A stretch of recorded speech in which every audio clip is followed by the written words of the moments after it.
Walton, name of a brand, name of trust.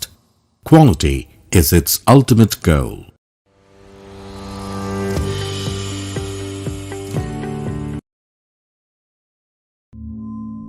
ভালো cricketer হতে হলে ক্রিকেটকে সময় দিতে হয়। কঠোর পরিশ্রম ও অনুশীলনী সাফল্যের একমাত্র পথ। নিজেকে তৈরি করতে হবে যে কোনো পরিস্থিতির উপযোগী করে। বিনিয়োগের ক্ষেত্রেও ঠিক তাই। আপনার নিজের আয়, ব্যয় ও সঞ্চয়ের উপর ভিত্তি করে বিনিয়োগের সিদ্ধান্ত নিন। প্রয়োজন সঠিক পরিকল্পনা, শুধু বর্তমান না, ভবিষ্যতেরও। সকল প্রলোভন সামলে ভরসা রাখতে হয় নিজের শিক্ষা ও বিচক্ষণতায়। পর্যবেক্ষণ করতে হয় কঠোরভাবে, আর তাতেই আসে সাফল্য। ভালো বলের অপেক্ষায় থেকে ব্যাটিং করলে রান আসবেই। জেনে বুঝে বিনিয়োগ করুন, আপনার ও পরিবারের ভবিষ্যৎ সুরক্ষিত করুন। জেনে বুঝে বিনিয়োগ করলে সাফল্য আসবেই। আর তাই বিনিয়োগকারীর সচেতনতা বাড়াতে Bangladesh securities and exchange commission পরিচালনা করছে দেশব্যাপী বিনিয়োগ শিক্ষা কার্যক্রম বিনিয়োগের অ আ ক খ। সচেতন বিনিয়োগ, সমৃদ্ধ আগামী।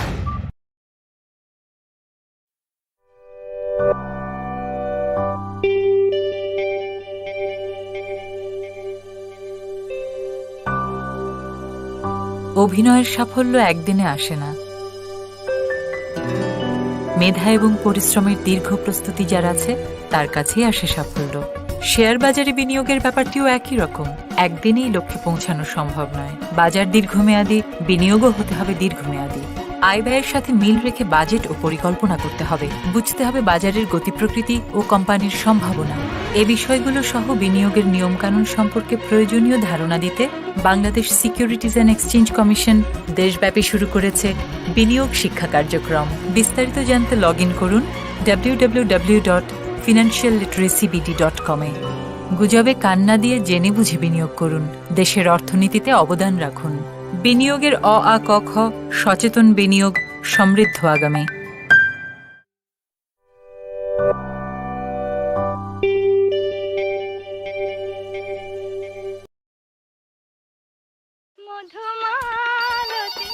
হ্যালো, আরে শেয়ার কেন, শিওর লাভ হইব। সিওর লাভ, কোনো রিস্ক নাই কা।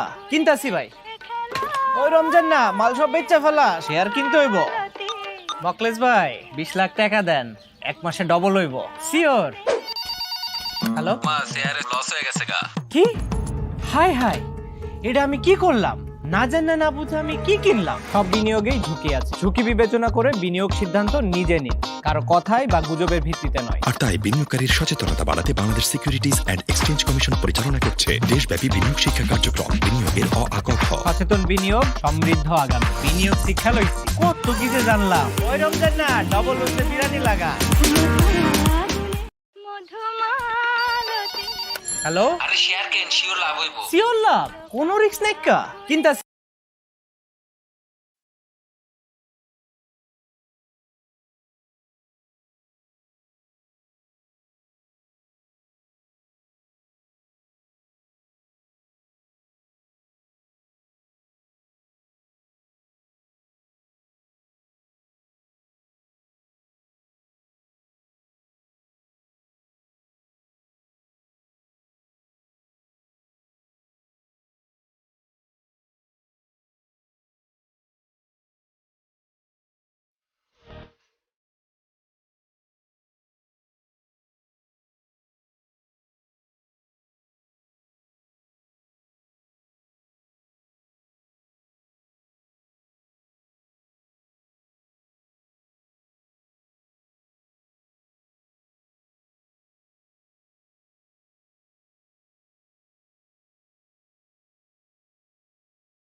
I request you to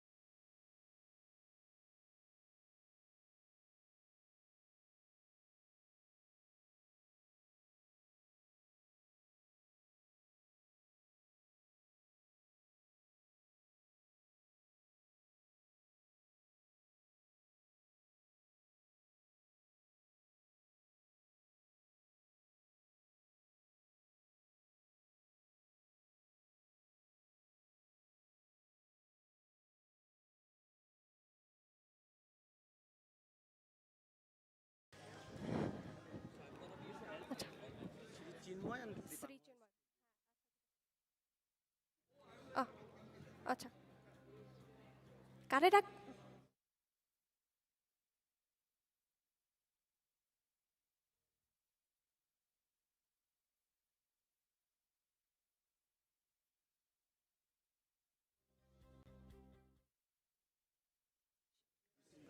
চাচি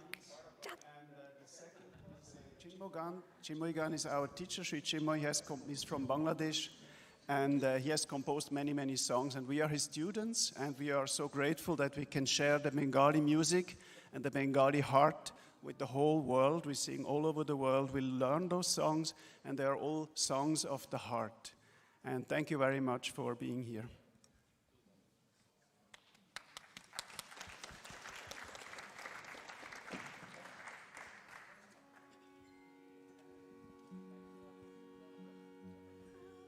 সোনার বাংলা আমি তোমায় ভালোবাসি চিরদিন তোমার আকাশ চিরদিন তোমার আকাশ আমার প্রাণে আমার প্রাণে ও মায় আমার প্রাণে বাজাই বাঁশি সোনার বাংলা আমি তোমায় ভালোবাসি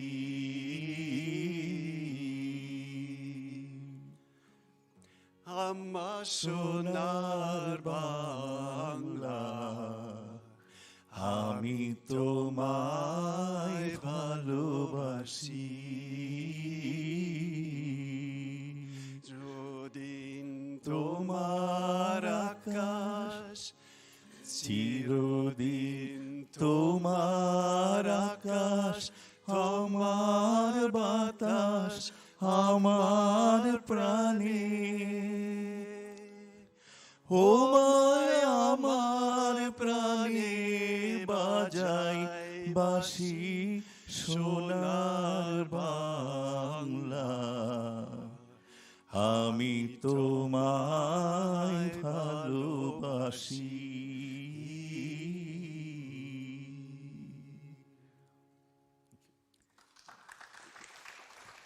And the second song is very short. We will sing it just a few times. And this is a song which is in Bengali. Gahi Tomar Gam. Yes, you may sit down. Thank you.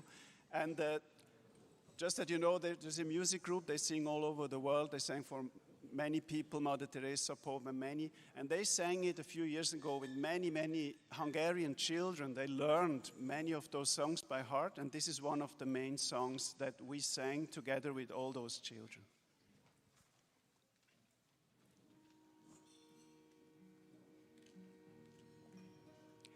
Gahi Toma Jore Mama Iapu Re Gahi Toma Gaure Mama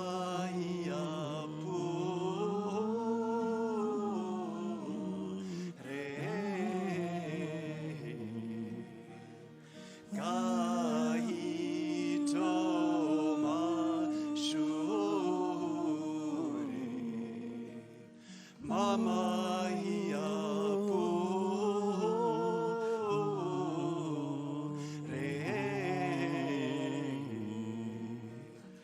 গাহি তোমার সুরে মামাইয়া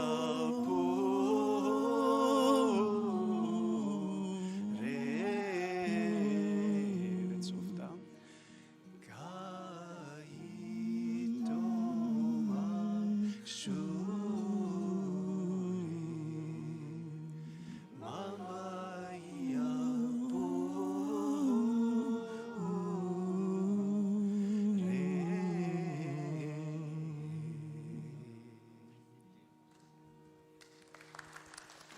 Dhanyavad.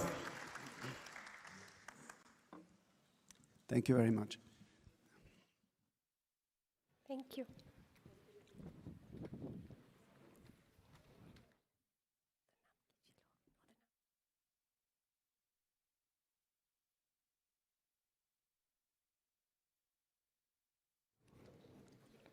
No. Thank you so much. Thanks to Bakiullah Khan, who organized that, and to our Sri Chinmoy group. Thank you so much. And Nakib sir, of course. Herzlich willkommen zum heutigen Anlass. Distinguished guests, good morning. এবং সকল বাংলাদেশি অতিথিদের সাদর আমন্ত্রণ জানাচ্ছি আমাদের আয়োজনে। I welcome you all to the summit. Bangladesh is celebrating the Golden Jubilee of Independence and Mujib Borsho, which is the birth of centenary of the father of the nation, Bangabandhu Sheikh Mujibur Rahman, this year. And this is a great opportunity for us to celebrate and share the joy and grace of this occasion with our friends in Switzerland. Under the leadership of Honorable Prime Minister Sheikh Hasina, Bangladesh is rapidly developing with the aspiration to become a developed nation. As a part of the quest, Bangladesh Securities and Exchange Commission, BSEC, is working to strengthen capital markets. BSEC has been organizing series of roadshows in different countries and cities throughout the world, portraying the investment potential of Bangladesh and its capital market as an attractive place for foreign investment with better returns. The first roadshow was successfully held in Dubai, UAE, and the second phase of the roadshow took place in different cities of the US and gained much success and facilitation for Bangladesh. Now we are here in Switzerland, showcasing Bangladesh through Rise of the Bengal Tiger, potential of trade investment in Bangladesh. The shows at Switzerland starts at Zurich with today's Investors Summit, Bangladesh Capital Markets. I welcome all the distinguished NRBs, foreign investors, individuals, and institutions of Zurich. Let us see our road video to Switzerland.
welcoming our distinguished team led by Mr. Saifuzzaman Chaudhry, MP, Honorable Minister, Minister of Land, Government of the People's Republic of Bangladesh.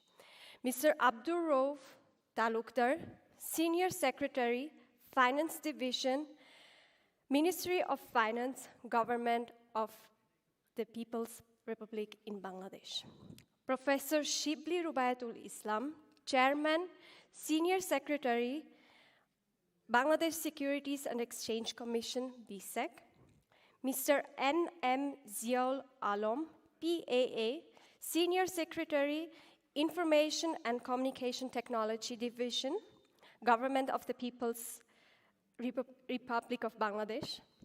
Major General M.D. Nozrul Islam, SPP, NDU, AFWC, PCC, Executive Chairman, Bangladesh Export Processing Zones and Authority, BEPSA.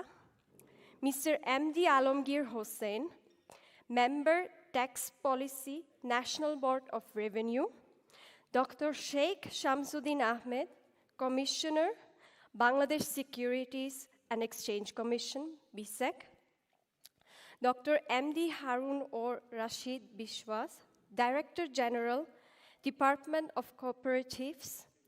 Mr. Mafiz Uddin Ahmed, Additional Secretary, Financial Institution Division, Ministry of Finance, Government of the People's Republic of Bangladesh.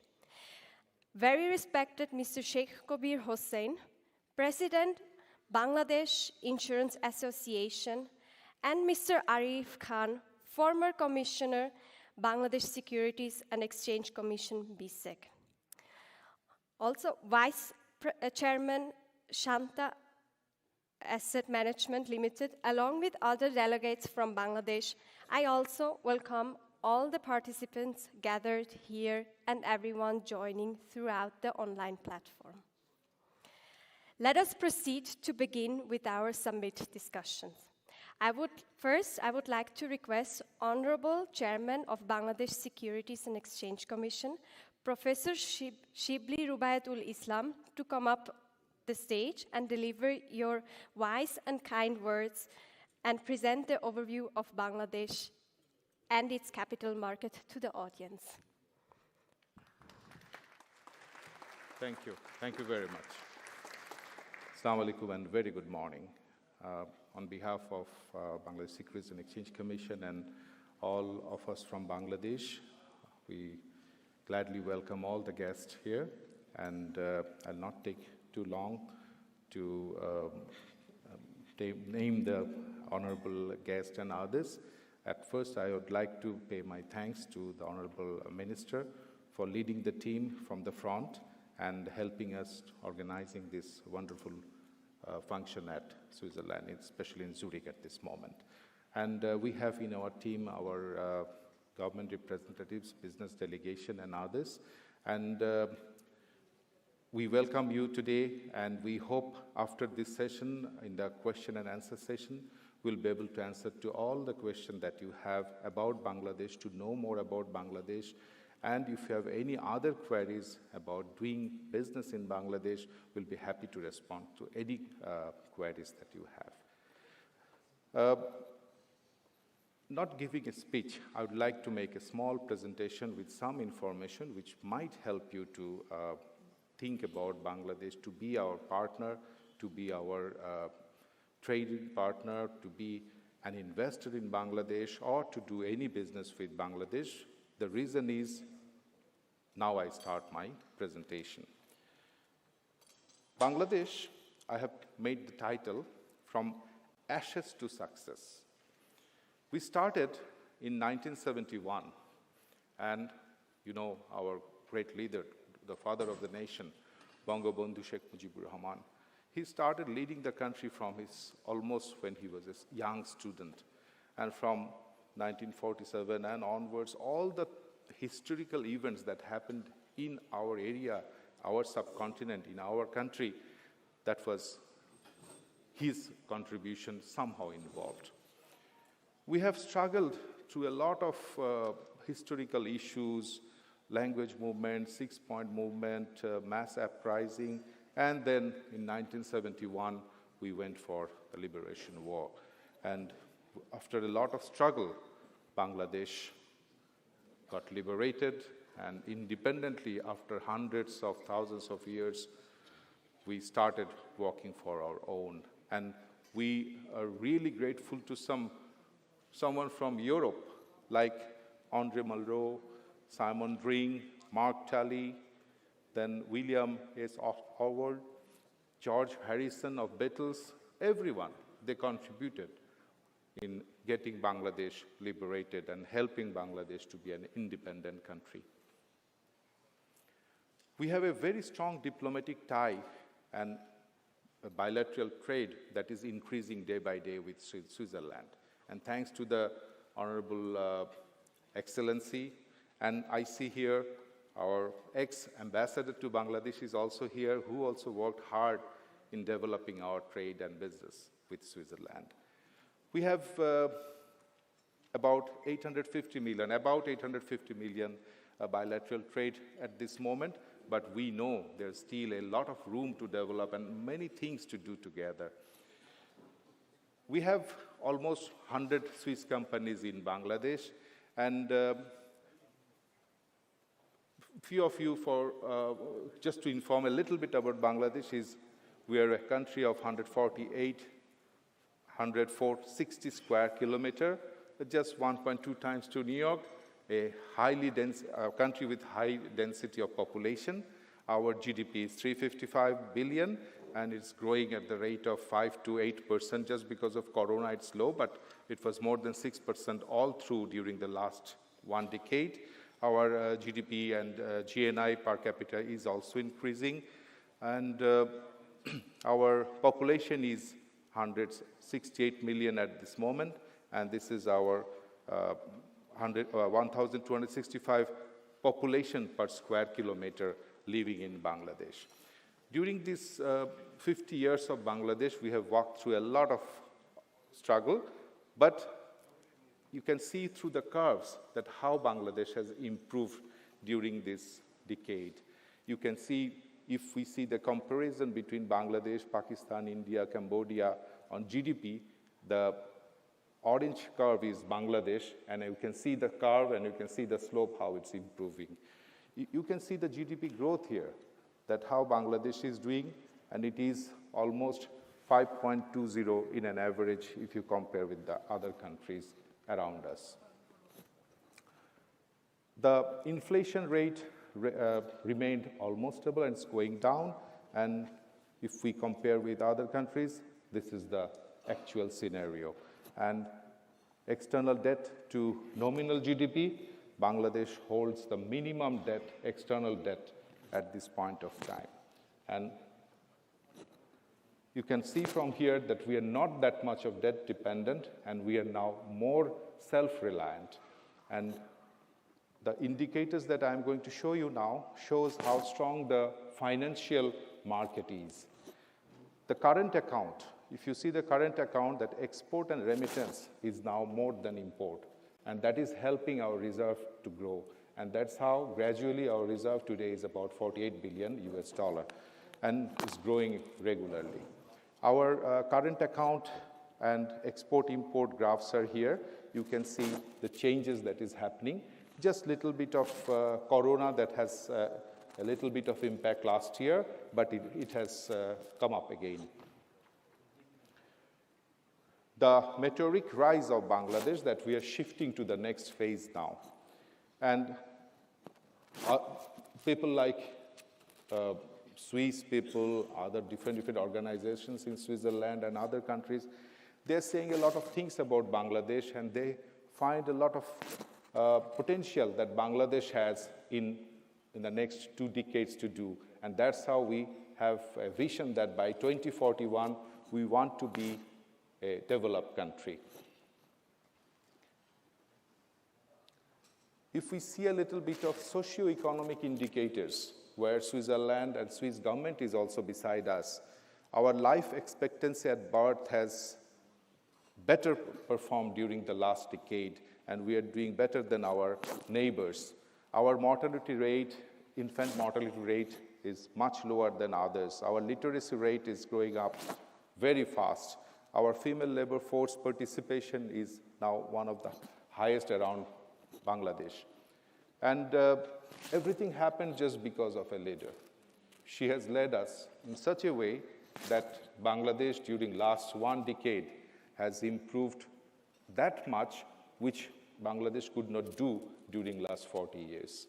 And that's why she got all global recognition of leadership, champion of the earth, champion in child immunization, global recognition of development, and leader makes the difference. Our Honorable Prime Minister, Sheikh Hasina. Bangladesh has a demographic advantage that we always say. If you see here that male and female ratio is almost same, but we have between 20 to 54 years, 51.4% of our population. That is the age who works. And because of that, we have a skilled, semi-skilled, educated labor force available at this moment who can be very productive. Our political stability during last decade, and because of extra care in annual development program, you can see here what was in 12 years before, in 2008 and 2009, and what is today. Our concentration on health and education is huge now. We are giving a lot of emphasis on agriculture and rural development, especially energy solution and communication infrastructure. And others are getting also important. But these are the major areas where our Ministry of Finance is giving maximum emphasis. The country has improved its international ranking. This is what Fitch, Moody's, and Standard & Poor is saying about Bangladesh. And this situation is improving day by day. Our middle and affluent class is coming up, and this is one of the reasons that we are having a bigger local consumer market. We are having a new market that is our own, having almost 170 million people. So that means we have a growing local market, and we are ready to cope up with the rest of the world, having competition with the rest of the world, providing the best possible product in right quality and price, and that is how our export is growing day by day. Digitalization is one of our very important agenda, because we know the fourth industrial revolution is there, and Bangladesh has to be there. In 1980s, when the Korean community brought the RMG, ready-made garment business, to Bangladesh, from then on, we saw a lot of development, and that's how Bangladesh is now the second largest garment exporter in the world, just after China.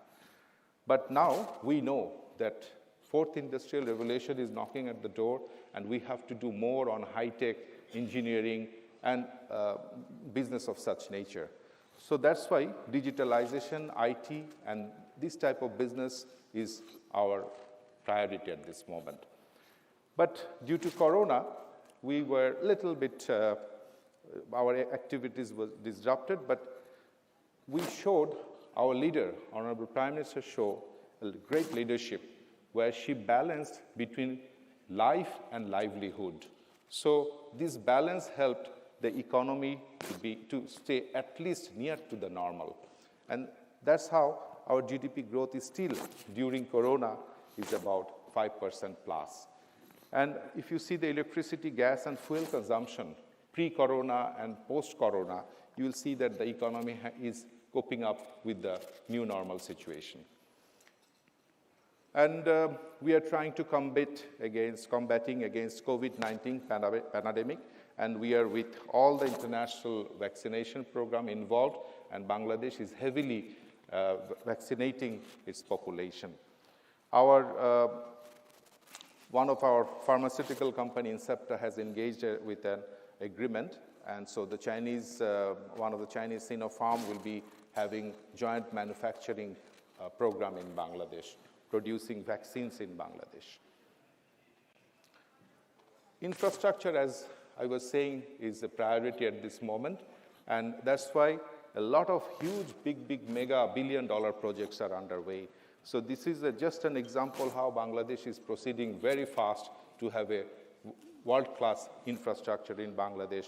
And here, Switzerland can be our partner too, because we know you are one of the best in public transport, communication, and infrastructure, and on energy solution.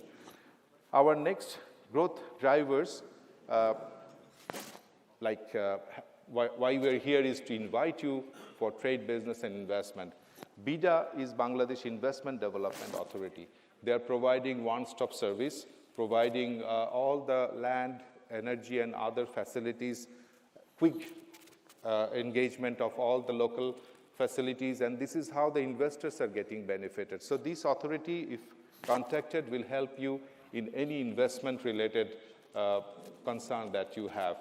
I will not talk about BEPSA because Major General Nazrul, who is the chairman, is with us. He will be presenting in front of you, saying what BEPSA is doing in Bangladesh, and this is absolutely an export processing zone, mainly for international investors. We are also doing well in pharmaceutical sector, because why I'm saying this is because this part of the world is doing good pharmaceutical business in Bangladesh also. Roche and other Swiss companies are already there. And Bangladesh, a country which was importing 98% of its pharmaceutical demand, is now exporting 99% of our production from Bangladesh. The recent developments has also attracted international merger and acquisition. And international big investment banks and big companies are now getting merged with Bangladesh and merged with the financial institution and business institutions in Bangladesh. And these are just a few of those, and we have plenty more. As we said that we are more to the new 4G technology, IT, computer-related business, and mechatronics, robotics, and electronics, and we want to engage ourselves more on the next phase of our development, that is electronics and high-tech industries. So we have companies like Mitsubishi who are keen to come to Bangladesh for production. We have already PHP Group agreement with Malaysian Proton Group to make cars in Bangladesh. Hyundai will be producing cars from next year in Bangladesh. And our BEPSA will be the chairman talking about, so I skip this slide. And these are all the top NGOs, non-government organizations, who are working in Bangladesh. NGOs played a very good role from our liberation war onwards, and they helped Bangladesh socially and economically develop. As such, BRAC is world's #1 NGO at this point of time, and we have 2,600 NGOs are now working in Bangladesh who are contributing in socio-economic development, and now they have expanded their business to other part of the world. BRAC is now working in Africa, and they were also in Afghanistan and other country, helping them in their socio-economic development with their experience from Bangladesh. We have also Swiss Contact, and they are also helping Bangladesh from long in developing our socio-economic standard. And we also have ASHA and other NGOs who are doing wonderful work. Bangladesh never that much was exposed, showing the world what they have in relation to tourism industry. We have the longest beach in the world, an unbroken beach in the world. We have the largest mangrove forest, Sundarban. And because of our rich history and culture and heritage, we have a lot of historical sites in Bangladesh.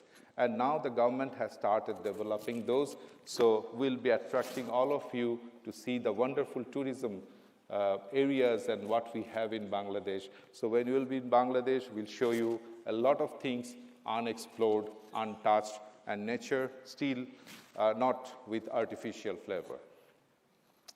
The startups are also doing well. The young population that we have, they have a lot of innovative ideas. They're coming up with so many innovative ideas that they need a little bit of nursing. And international and local banks and merchant banks and investors, angel investors, they are coming up. They're trying to help those young people with innovative idea. And so a lot of new startups are now coming up. And that is also helping our young population getting engaged, employment generation, And these new ideas are also helping the economy to move faster. Capital market of Bangladesh is at this moment 20% of our GDP size. And we have not that much of foreign debt, but international engagement is there, and international investment is coming and is growing day by day. Foreign debt capital market footprint, if you see that we have, this is our investment from Europe at this moment in terms of size, but it's growing every day. And we are here to invite you to take the best possible return of the world and to invest in Bangladesh in retail or wholesale business. Between last 30 years, this is our, you can see the curve of the Dhaka Stock Exchange Index, and it is improving and growing. And also, if you see the market performance, the capitalization rate, this has crossed $68 billion recently, and it was only in the 40s 1.5 years back. So huge growth during last 1.5 years, and is growing at a very higher pace. We are doing well at this moment because of the regulatory reforms, and we are giving the highest importance in governance, and that is giving us a result. And in case of investment, we'll try to give you the best possible governance available around the world. And that's why in the frontiers market where we are, the Asian Frontier Capital, they have judged that Bangladesh is giving at this moment 21.3% return on investment, which is highest at this moment in Asia. So if you invest in our capital market, you'll get the highest return at this moment available around.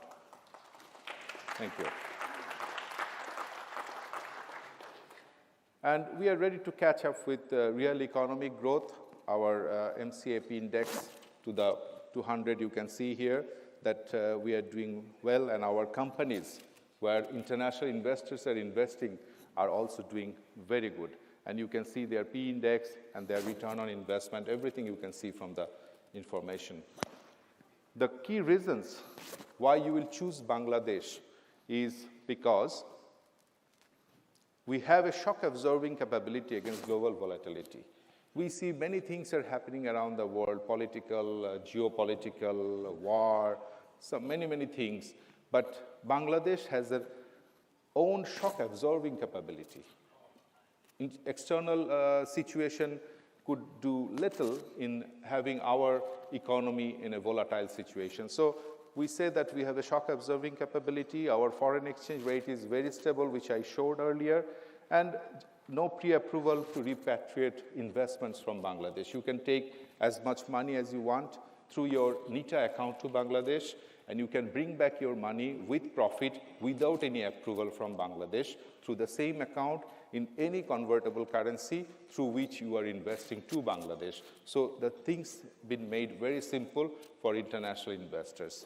And also, we have a very faster economic growth. That means we have huge trust in the local and external. So a big market for the products that we manufacture in Bangladesh, especially because of the quality and price that we offer. These are the 5 reasons why Bangladesh is flying high. Favorable socio-economic condition, ripe for a takeoff, huge potential, financial sector to outpace aggregate economic growth, remarkable progress in last 50 years, especially last 12 years, and capital market revival, which is underway, which will be financing long-term projects, and availability of educated and trained human force. Human capital at this moment is not that much available around the world. Some countries, they have technology, some countries, they have investment money, but they don't have right quality population to work for. We have that. So why we are here? We have a trained, educated labor force. We have a very business-friendly government. We have a favorable environment where the Bangladeshi government is here to invite you, where we want to be with you, and we want you to come to Bangladesh, and we want you to come with your technology, your research and development things, what you have invented, And if you come with all those and make a partnership with Bangladesh, that will definitely be a win-win situation for both the parties. You can take most out of the business, that means the profit, the highest return, as I said earlier, and we can also employ our young, educated labor force, and Bangladesh and you having a duty-free GSP facilities at this moment even can help you to import products from Bangladesh to Switzerland, and manufacturing in Switzerland and manufacturing in Bangladesh due to no duty structure in Switzerland will help your import also. So altogether, we are here just to inform you that let's engage your business, networking, trade with Bangladesh, invest in Bangladesh, and that will be good for everyone. So the rise of the Bengal tiger has started, and we want you to be a part of it.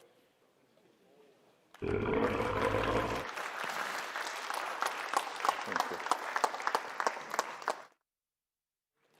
Thank you, sir, for welcoming the summit with your heartwarming address and your insightful presentation.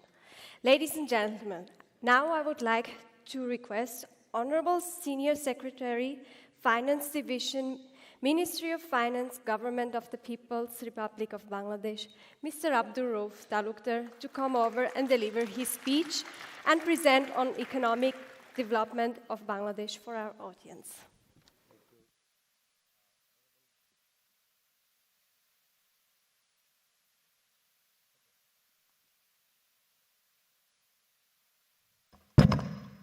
Okay. Honorable Minister, Minister for Land, Government of Bangladesh, distinguished invitees, and my colleagues from Bangladesh. Assalamu alaikum and very good morning. Today, I will be discussing, on the socio-economic progress of Bangladesh. We are now celebrating the 50 years of our independence in Bangladesh, and at the same time, we are also celebrating the birth centenary of our father of the nation, Bangabandhu Sheikh Mujibur Rahman, who led the independence of our country and liberated the country for us. Let us see what actually we achieved over the last 40 years. If you look into the extreme left for the first 10 years, we call it is a pre-democratic regime. And that time, the inflation rate was very volatile. It went up to more than 16%, and the GDP growth remained below 5%, and also per capita income was around $250. And then, in between, the middle part, from 1991 to 2008-9, there was basically 4 governments, 3 elected governments and 1 caretaker government. So during that time, there was democracy, but there was uncertainty. So what happened? Per capita income raised, but in a slower pace, and inflation was there, and also average GDP growth remains below 6%. And on the extreme right, last 12 years, you can see that per capita income increased at increasing rate, and inflation contained below 5%, and also the GDP growth, it went up to 8%. But due to the pandemic, last year we have a decline of GDP, but again, we bounced back. Let me give you one information. In the last year, 2020, only 8 countries of the world, out of top 50 economies, has registered a positive growth, and all 42 registered a negative GDP growth. And out of these 8 countries, Bangladesh achieved the highest GDP growth in the last fiscal year.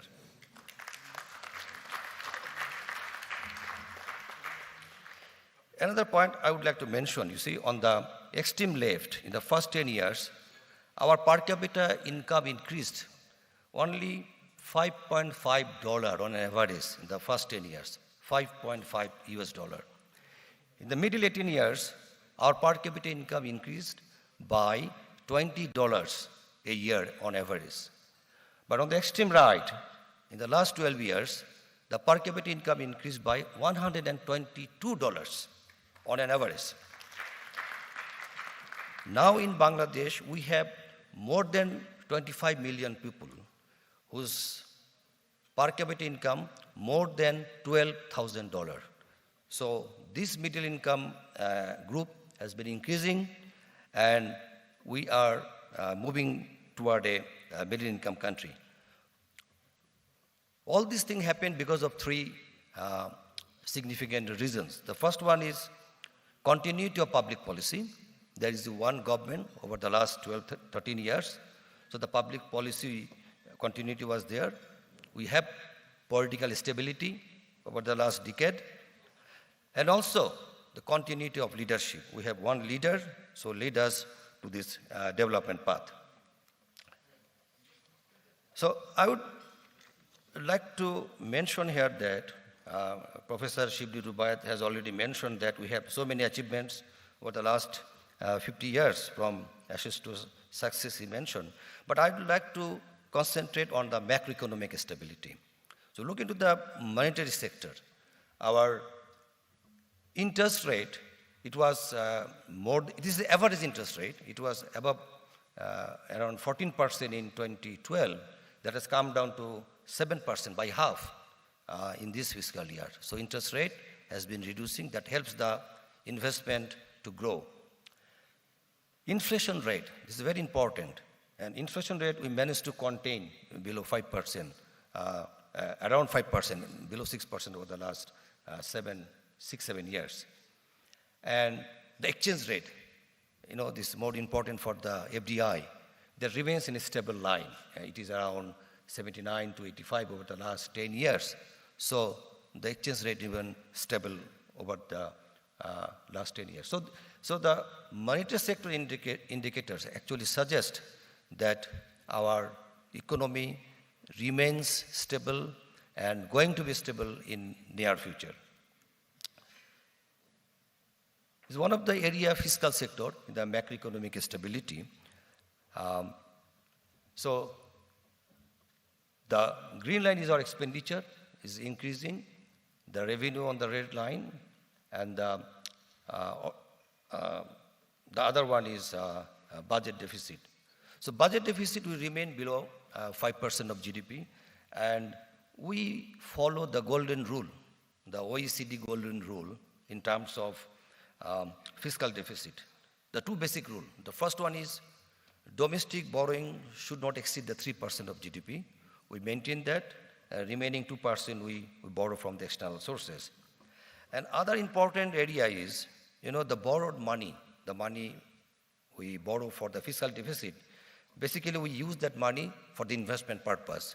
That means we don't use the borrowed money to run the government. So we running the government, we are with our revenue earning, and the borrowed money actually being expended for the development purpose or the investment purpose, public investment purpose. At the top line, you'll see the debt to GDP ratio. The public debt to GDP ratio is around this year is 40% of GDP. It is less than half compared to our neighboring countries like India, Pakistan, and Sri Lanka.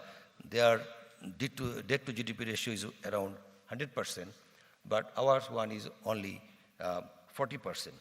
So lower debt to GDP ratio actually helps to maintain the fiscal sustainability and also avoid the bankruptcy of the government that we see in many countries around the world. I said that we have only 40% of our GDP is the public debt, but according to IMF, International Monetary Fund, our threshold is 75%. So we are much, much lower than the threshold. External sector, Professor Shibli Rubaiyat already mentioned about our export, import, and the remittance. I just want to show you that in last fiscal year, 21-20, both our export and import, was reduced.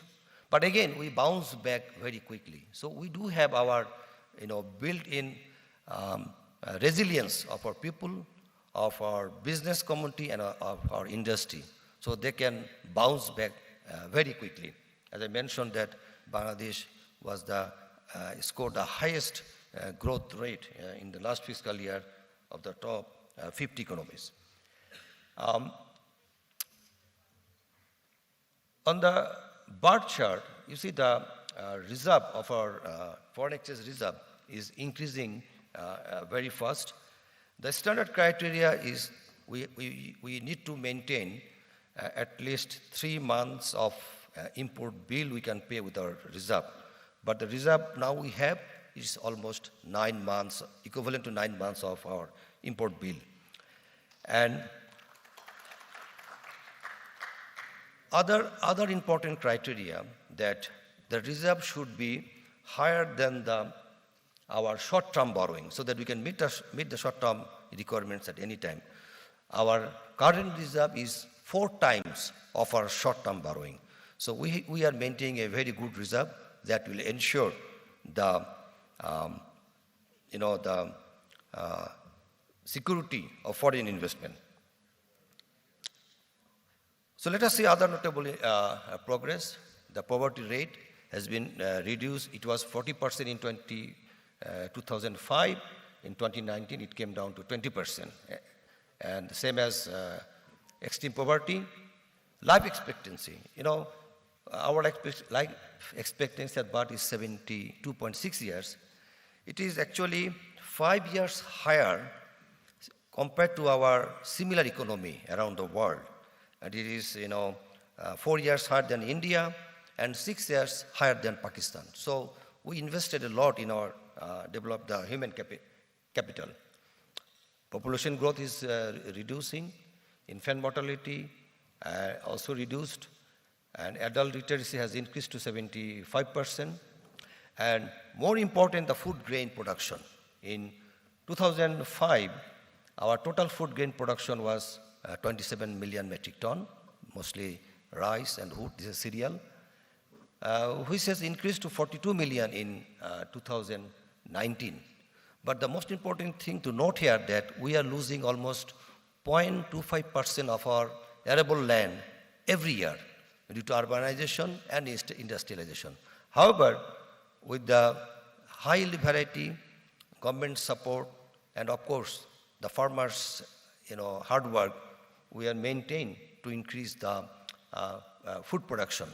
And another point, when Bangladesh was a young country, we used to receive food aid from development partners.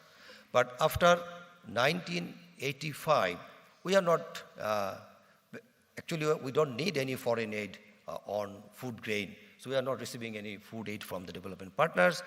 The food grain we are producing is sufficient to meet our demand, and some additional wheat we need, so we are importing at our own price. So food grain production, one of the remarkable achievement of our economy. And the last one, the contribution of industry to the GDP. You see, in 2005 it was only 24%, but in 15 years' time, it raised by 10%. So now our contribution of industry to the GDP is almost 34%. Well, so the pandemic came, coronavirus, and it was, scared the whole world, and we are not spared. But the government come back with a bold decision. So our Prime Minister declared 4 policy intervention, the increased public expenditure. We introduced low-cost credit scheme for the business and industry. We expand our safety net programs and also increase the money supply. In the last 2 years, as per our preliminary estimate, our economic loss due to COVID was around $30 billion. However, government so far declared $22 billion, this support package to revive the economy at the earliest. And this $22 billion is almost 6.23% of our GDP. So country like Bangladesh is very difficult because our fiscal space is not that much. However, we managed to mobilize this much of resources to fight the COVID, especially in the economic sector. And besides, for the vaccination, as you all know, we are providing at the cost of government free vaccination to our all eligible citizens. In February 2021, the United Nations CPD has declared that Bangladesh is eligible to be graduated from LDC to a developing nation. And Bangladesh is the only country in over the last 40 years that has, graduated, fulfilling all three criteria: the gross national income, the human asset index, and the economic and environment vulnerability. So Bangladesh has qualified all three indexes and did much more better than the required level. So, what I mentioned briefly so far, the achievement we have, it was possible due to we have a leader with vision, Honorable Prime Minister Sheikh Hasina. So, this is the right time to come and invest in Bangladesh. We have already more than 100 companies, Swiss companies are already there. So I would like to request them to scale up their investment and also inviting the new business to come in Bangladesh. We can grow faster with your investment and we can grow together. Thank you very much.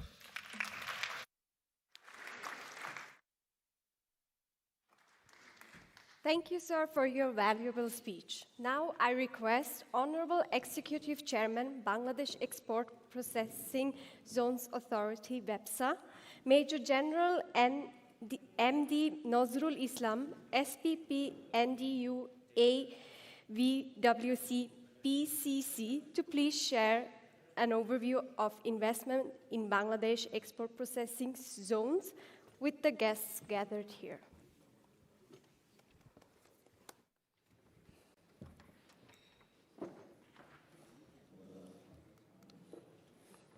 Bismillahirrahmanirrahim. Honorable Minister, distinguished guests, our senior dignitaries, government officials from Bangladesh, and the NRBs, the locals, citizens here present, Assalamu alaikum, and very good morning. My job has become very simplified because the foundation is being laid by the speakers who has started first and pioneered by the BSEC chairman. Thank you so much. Today I'm here, as you can see the slide, the investment opportunities in the Export Processing Zone Authority or in the EPZ as a whole.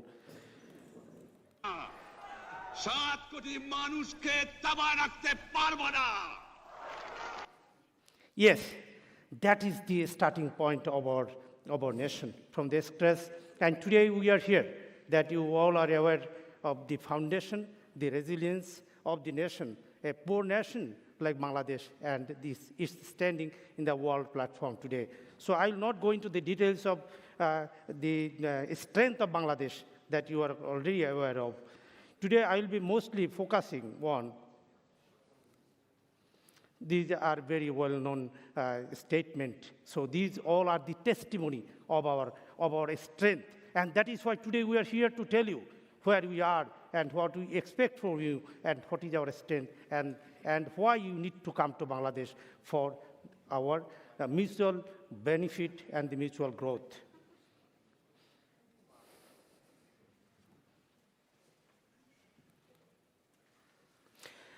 Besides the point of this left side, I have one point to share here, that the geographical location of Bangladesh, as you can see, has an advantage by itself. To the west and to the north, surrounded by the India, and to the east, as you can see, is China. So we are in between. We are not a landlocked country, and we have a huge market here. And you can truly understand that so much of consumers can really get into effect of your business. That matters a lot because the consumption is so important for your growth.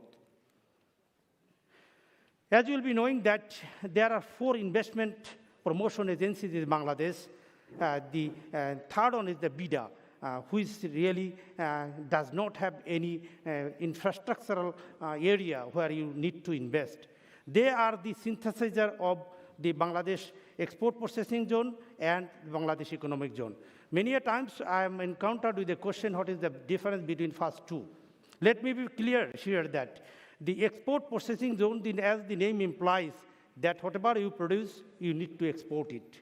And for the last 40 years, Bangladesh Export Processing Zone Authority is taking the flag across and taking the brand to the whole world. And the Bangladesh Economic Zone, here the primary objective of this institution is to streamline the industrial sector so that arbitrarily, as you like, you cannot construct a building or can really consume the allowable land. So you need to invest in Beja area. The Beja has also the advantage that from here you can also export. And as you have heard that Bangladesh High-Tech Park Authority, as the name implies, that industrial revolution, this fourth IR related all the issues, that is the preferred options. Today I am here with the export processing zone only. Our journey started almost in physical before 35 years. And today we are here with the very, very strong policy conventions. The delegation of power for the operational decisions is vested onto the Prime Ministers. This institution does not follow any ministerial procedures because 11 ministers and 22 secretaries are of the governing body, where our Honorable Prime Minister is the head of the governors. The BEVJA is the pioneer of the investment, as the graph shows that you can see that for the last 40 years, this is the strength. Thereby, we are taking our export products to the outside world, and you can see the brands. They export in millions, as you can see here. This is the northern western part of a country, which was absolutely very, very poor area. And from 2012, and today it goes like that. There is no poverty, there is no scarcity of that. People got into the job, and thereby whole nation is in a vibration of the cohesive development through these EPZs. EPZs of Bangladesh success story follow the country and the investors. As you can see that we have 460 operational entrepreneurs operating in Bangladesh, and 73 are also on the pipeline. And we have in the total investment and the employment. The women empowerment is one of the topmost agenda of the leader of the nation, our Prime Minister. And you can see that the 67% of our workers are the female workers out of 4,100. In Bangladesh, at present, we have operational 8 export processing zones, as you can see the dot on the map. Next one is coming up, which is one of the very largest economic zone at Mireshwarai, Chittagong. And 3 other economic zones are also popping up. The Honorable Prime Minister, Sheikh Hasina, wants a balanced growth, a cohesive development in all parts of the country equally. And that is why these 3 EPZs are geographically selected so that the development ray is reached to all the part of the country in equal proportion. You can see that the location of the Bangladesh has been connected through the sea and I am not here to the land part of that, but you can see that the country has a diverse potentials to go across the world through the seaport as well. As I was talking about the Mireshwara EPZs, so this is a new forum for you. You can think on that issue, that we are ready to get almost 350 industries into the same platform, into the same area. The distance and the geographical locations are within your reach. This is no more illusion. We have started working. By the middle of the next year, you will be able to get your factories into operation. You can see the proposed area and the work is going on. Please note that 38 countries have invested in the EPZs over the years. And you can see the countries of the European Union, European countries and the rest of the countries of the world. They are doing good business. Now, what these EPZs are doing about? What are the products that they generate? You can see here, though not very high-end products, but it is cost-effective, usable, and essential elements for all of us.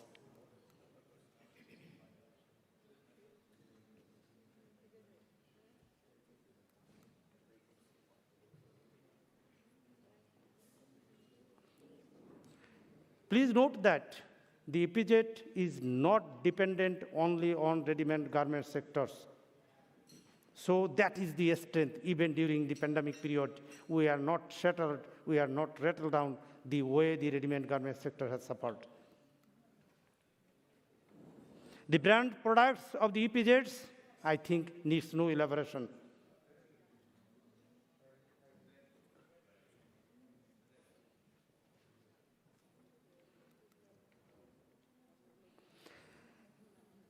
You will be eager to know during this so much of influx of the information, where do you like to hit? These are the sectors, very, very potential in Bangladesh context. We have the strength on these fields. Should you feel that you like to invest, I think you can take a note of that. These are the sectors are very, very potential because we have a big workforce, those who are trained on this particular sector. Please note that it is not the gun, but man behind the gun who really wins the victory. So the manpower, these people are trained to operate in those fields.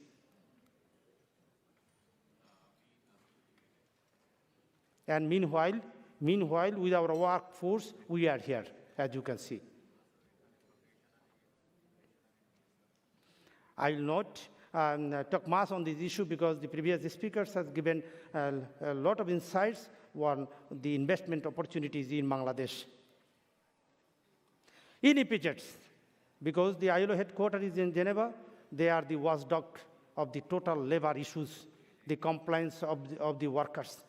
And Bangladesh EPZ is the flag bearer of this field, that we adhere to the instructions of the world community and the compliance as a whole.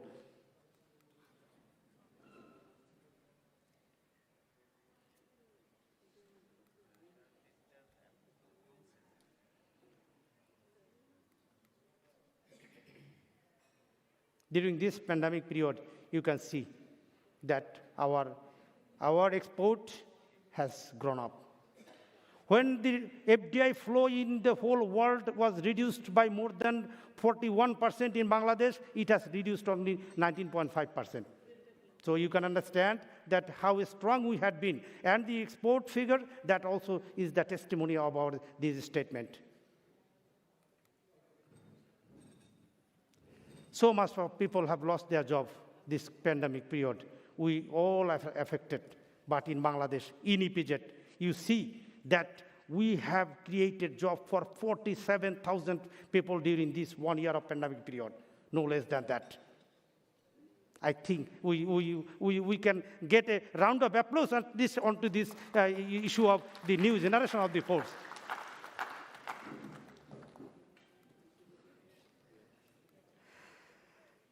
As the Finance Secretary and the Professor Shibli Rubaiyat Islam said that we are migrating from the LDC to the DC, but the whole country and the hierarchy level, the policymakers are trying to figure out how we are required to sail in the ocean from the LDC to the DC.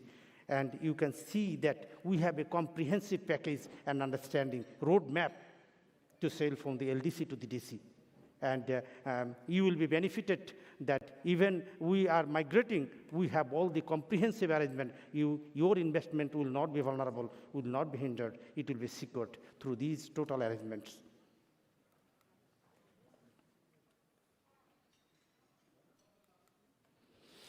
Now, the question comes in. All the investors are always in thinking that, am I safe in investing in Bangladesh? BSEC chairman has already said that yes, here I am with a very specific security arrangement in your investment in the EPZs. As you can see, nationally and internationally, your investment will always be protected in the EPZs under the framework of the law of the government.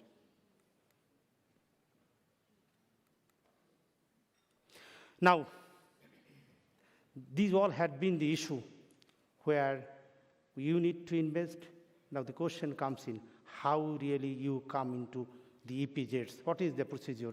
Though this is a macro level, but in the roadshow of the USA, we face the questions many of us ask how to go about it, what to do.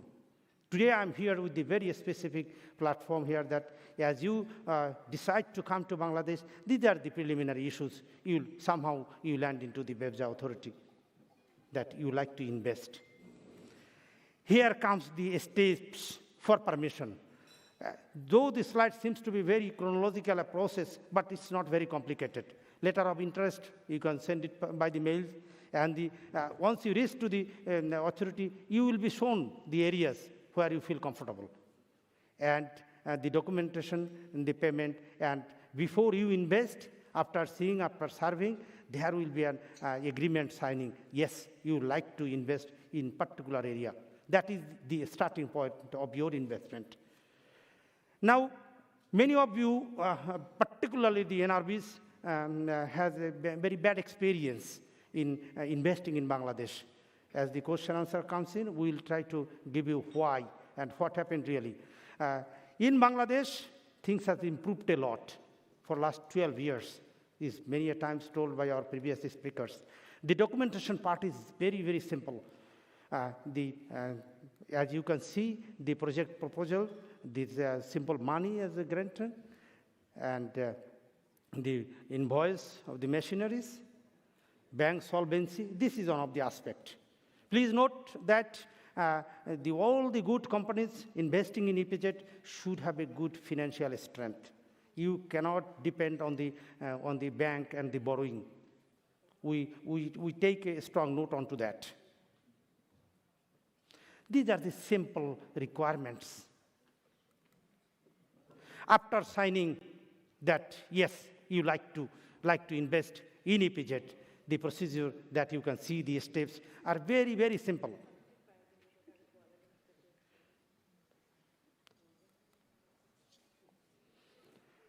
The facilities that will be offered to the fiscal facilities, you can see the 10 years tax holiday is applicable for the economic zone at Mireshorai only. And the other existing plots, which are very operational, the EPZs, you will get the 7 years of fiscal incentives, the percentage that you can see here in the slide. Most important, exemption from the dividend tax. But the last one will attract you more, full repatriation of your capital and the dividend, as the Professor Shibli said. So no worry, your money is at your hand, like the mobile. The non-fiscal facilities, we have also the no ceiling of the investment. I'm sure the investors and the businessmen, you know the neighboring countries of the Asia, in Bangladesh, where the investment policy and the percentage of the shareholders, how do you really find the difficulties? But in Bangladesh, candidly saying, it has a own unique strength by itself. Second, 100% ownership by yourself is a rare commodity, otherwise. You feel it when you are investing other than in Bangladesh. But the only limitation of the industry in EPZ that you can only export in the domestic market 10%. Otherwise, it is designed that you produce a quality item, take the flag across of Bangladesh, and say that it is made in Bangladesh. That is what we mean for.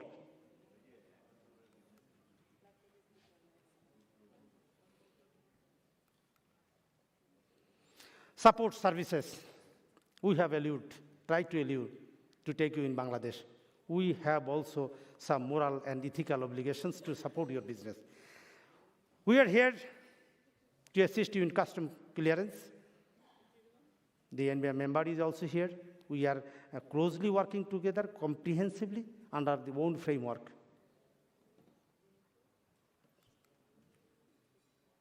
our business support agencies, as you can see. We do ensure that the international standard is maintained. As we are migrating from the LDC to the DC, we like to stand on our own feet. The father of the nation said, you cannot suppress us. We truly mean that. And that is why all the arrangements of the EPZs and the industries are following the International Code of Conduct. No illusion, this is the practical applications. Uninterrupted power supply, which is very, very fundamental. Besides the normal flow of the electricity, we have the standby electricity generation system. So not for a single second you are out of the electricity.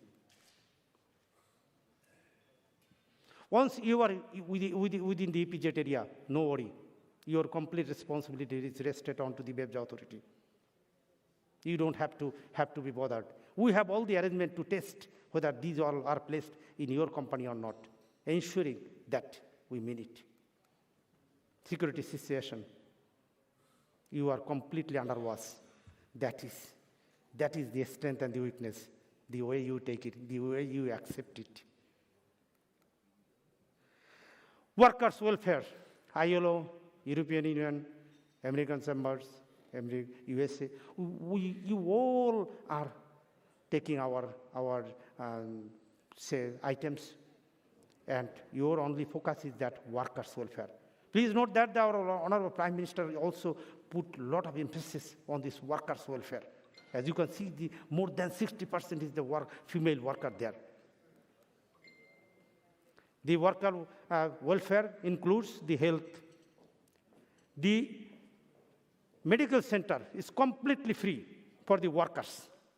You don't need to pay anything. They just report it. Even during the pandemic period, no industry was laid off. It was not shut down. 0.5 million workers had been on the work throughout the whole pandemic period, and no health issue. The kids, the wards of the workers are studying within the EPZ premises, half the price of the national fees or the fees outside the EPZ. No worry. They are physically, mentally, psychologically, administratively taken care of so that they can give their best for you. Workers' Welfare Association. In other words, you call it trade union. But in EPZ, this is the model of Bangladesh Prime Minister, Workers' Welfare Association. The workers have all the right to select their leaders, and by a secret ballot procedure.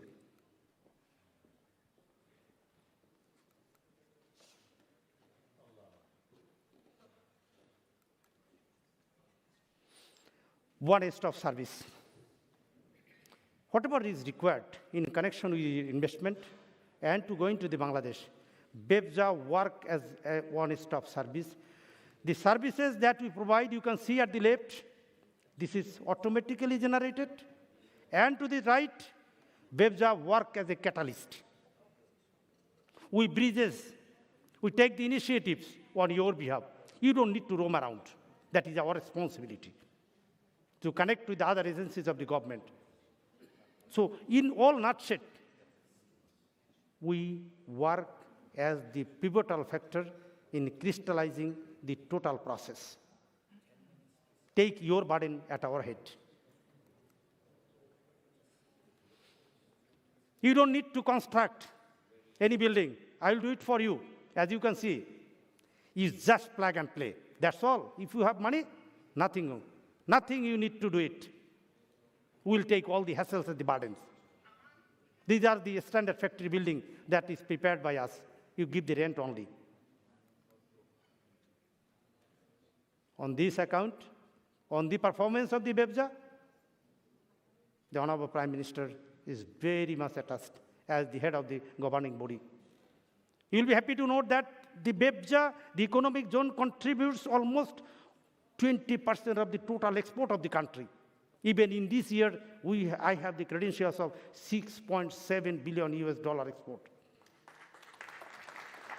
And এত You can চমৎকার see- বিনিয়োগ বান্ধব পরিবেশ বোধহয় পৃথিবীর আর কোনো দেশ আপনাদের দিতে পারবে না। কাজে সকলে যারা বিনিয়োগ করতে চান আপনারা আসুন, বিনিয়োগ করুন। বেবজা বিনিয়োগ আকর্ষণ এবং পণ্যের বহুমুখীকরণের মাধ্যমে রপ্তানি বৃদ্ধি, নতুন কর্মসংস্থান সৃষ্টি এবং নারীর ক্ষমতায়নের ক্ষেত্রে গুরুত্বপূর্ণ অবদান রেখে যাচ্ছে। এই উদ্যোগের জন্য বেবজাকে আমি বিশেষভাবে আন্তরিক ধন্যবাদ জানাচ্ছি। No less than Honorable Prime Minister of the country is assuring you to come to Bangladesh and to invest. I am one of the executive of BEBJA. So I reiterate his voice and translate into operational action to assure you that let us breathe a relationship based on trust and confidence. We BEBJA take the complete responsibility of your investment. It's your desire only to use us in the right directions, in the right context that you would like to be. Thank you so much for the patient hearing. Thank you. Thank you, sir, for your insightful words. This time, I request Honorable Commissioner, Bangladesh Securities and Exchange Commission, BSEC, Dr. Sheikh Shamsuddin Ahmed, to take the stage to share the procedure of portfolio investment in Bangladesh by a non-resident investor.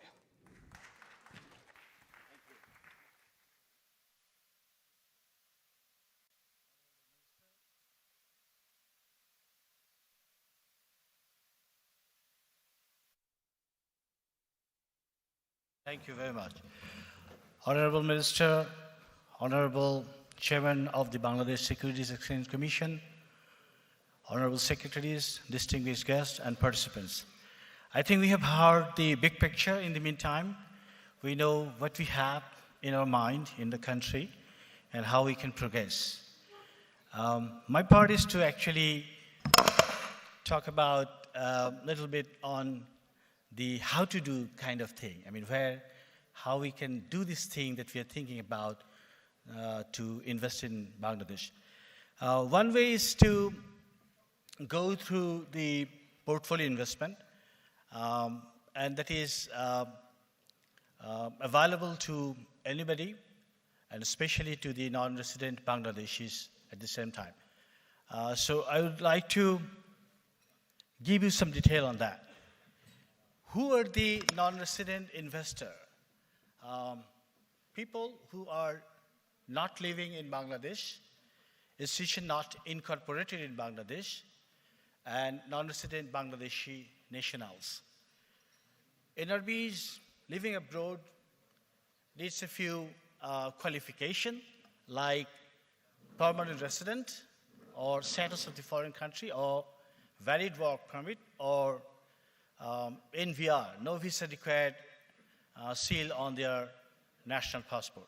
So both the NRBs and people from around the world can join hand in investing in Bangladesh. How to start? A few steps here. You got to select a bank. We have plenty of banks in the country. It's about 61 banks at the moment. Many of them are large banks with huge capital at the same time.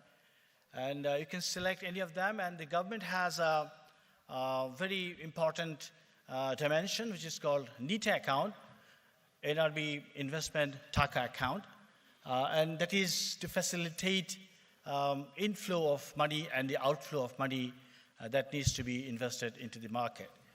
And you can open it. And optionally, you can also open a foreign currency account if you want to.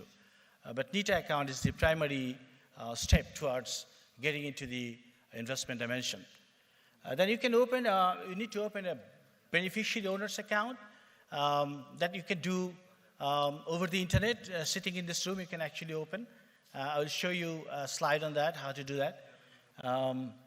And you can select the bank, select the stakeholder for that. I mean, which broker you want to go, which portfolio manager you want to go. And with that particular firm, you need to open your BO account. You had to open a trading account at the same time, and then you start trading. Trading is actually the investment for, in this particular case. First step is deposit money to the NITA account, which is obvious. You have to bring in money to invest into the market. You have the option to open a foreign currency account if you like, and you can use your foreign banks, foreign brokers at the same time. There are many foreign brokers operating in a indirect way in Bangladesh. In fact, they have connecting brokers and dealers in Bangladesh, so you can take advantage of them. I can name many of them. Many Swiss are also there. And many European other countries are also doing that kind of thing, that they have their own broker and they have contact with the local brokers and they work together. Second, you transfer the money to buy and sell, and you have the optional local custodianship. If you like, you can have. You can also use foreign custodian. We are open to both the ideas.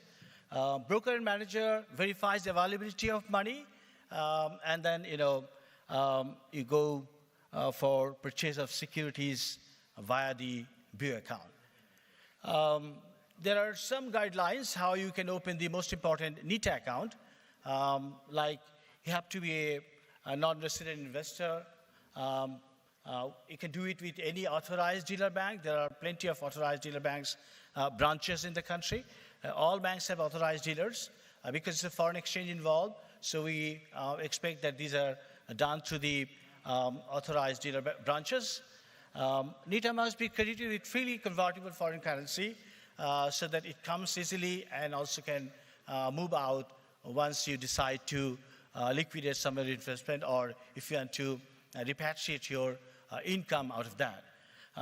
Balances in NITA is always therefore free to move. Balances are also freely transferable. NITA can be operated by account holder or by a nominee. It's not that you have to do it yourself. You can designate a nominee who can actually do on your behalf. Purchase and sale of security listed stock exchange in Bangladesh shall be made by a member or registered broker to use the NITA account. New public issues can be availed out of this transaction. So NITA assists in IPO participation. Sale proceeds are purchased through the NITA, may also be credited to the NITA. No local funds other than the FCA can be credited to the NITA because we want to split or keep distance or difference between the foreign money coming into the NITA account and any other money. So it has to be different, and no loan facilities are provided to the NITA account because of foreign exchange risk and making sure that the investment is safe. So we have this NITA account, but now how we do? We have two dimensions in portfolio investment. One is buying and the other is selling. For buying, I think I should have heard the microphone. You, as an non-resident investor, you say a buy order and you give the pay instruction at the same time. Is there any light? And then this buy order and the payment instruction goes via the broker-dealer and the local bank. Local bank deposits money to the local broker. This fund goes to the NITA account, and the securities are purchased, and the BO accounts are debited or credited in this case. And then buy order is executed from the market, and the securities are given to the owner of the broker. In the case of sale process, the similar thing, you have to give the order, and the sale information is provided to the local custodian. It is made available, the broker sell it, and the proceed comes up, and the proceed is deposited in your NITA account and then can be transferred. Trade execution is, can be done in this manner, that we have the non-resident investor, it places order, and the local custodian goes to either a Dhaka Stock Exchange or the Chittagong Stock Exchanges. We have two stock exchanges in the country. Both of them allows for public market or the block market, but Chittagong Stock Exchange has a specialty that it has a window for foreigners. I mean, foreign window is there. It's a specialized window for them. So we can execute our trade order in a very simplified manner through the exchanges.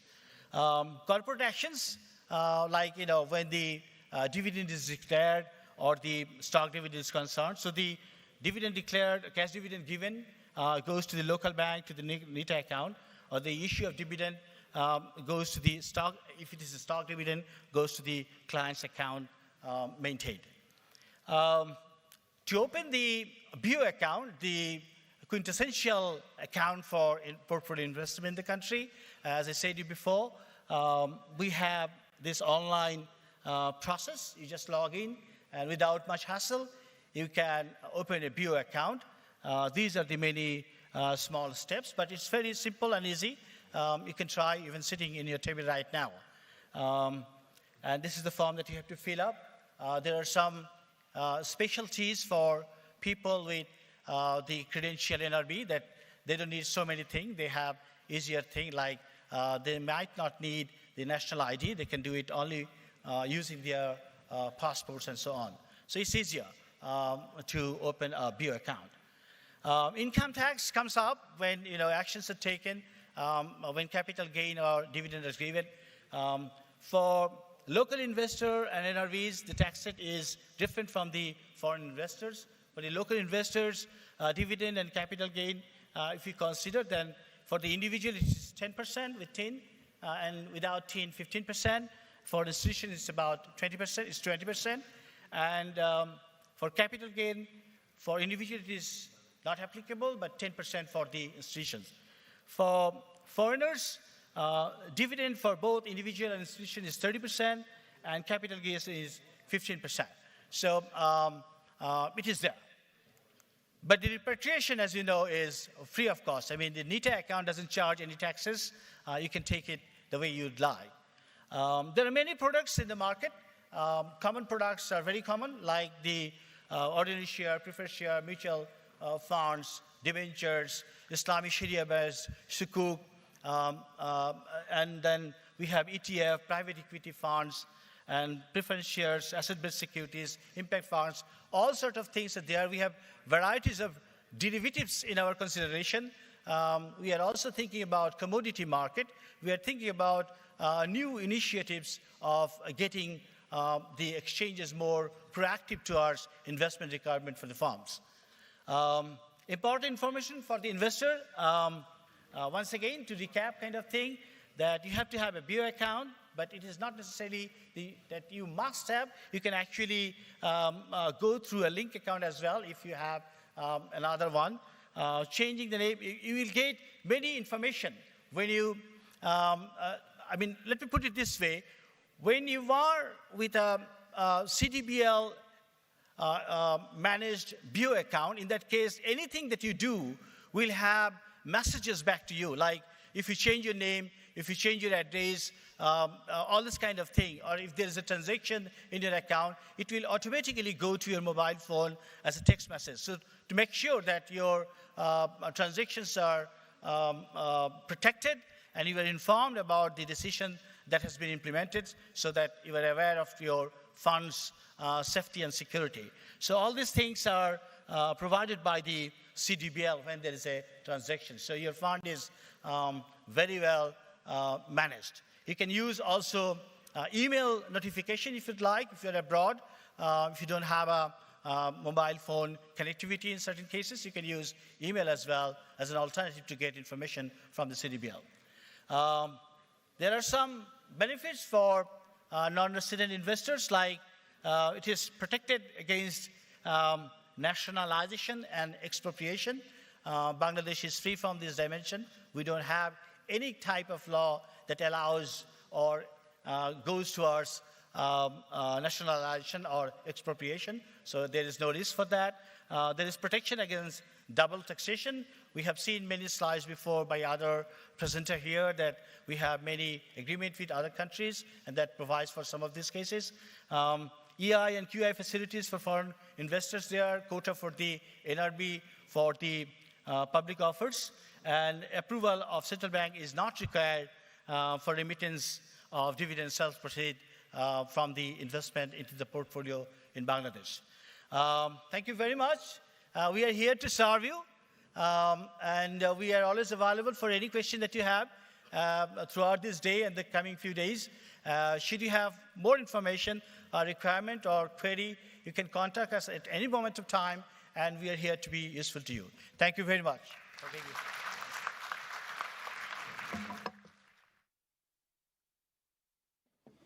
Thank you so much, sir, for your valuable speech and comparison of the procedure to be followed by the investors while investing in Bangladesh. It was really insightful. Honorable guests, it is now time for the panel discussion and question and answers session. I would like to introduce you to the panelists of the panel discussion. Please welcome MD Alamgir Hossain, Member of Tax Policy, National Board of Revenue, Mahfiz Uddin Ahmed, Additional Secretary, Financial Institution Division, Ministry of Finance, Government of the People's Republic of Bangladesh, Mohamed Mahbul Alam, Executive Director, Bangladesh Securities and Exchange Commission, Abu Saleh Mohamed Shahabab Uddin, Deputy General Manager, Foreign Exchange Investment Department, Bangladesh Bank, A.K. Kham Nurul Fazal Bulbul, Vice Chairman, Central Depository, Bangladesh Ltd, CDBL, Mohamed Nakib Uddin Khan, President, Switzerland Bangladesh Chamber of Commerce and Industry, and Julian Wapper, EC Member of Switzerland Bangladesh Chamber of Commerce and Industry. I want to request Asif Ibrahim, Chairman of Chittagong Stock Exchange, SCC Limited, to take over this session as the moderator. I invite you all to participate in this session with the delegates who will help you understand the opportunities of investing in Bangladesh better and clear your doubts during this Q&A session.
Thank you.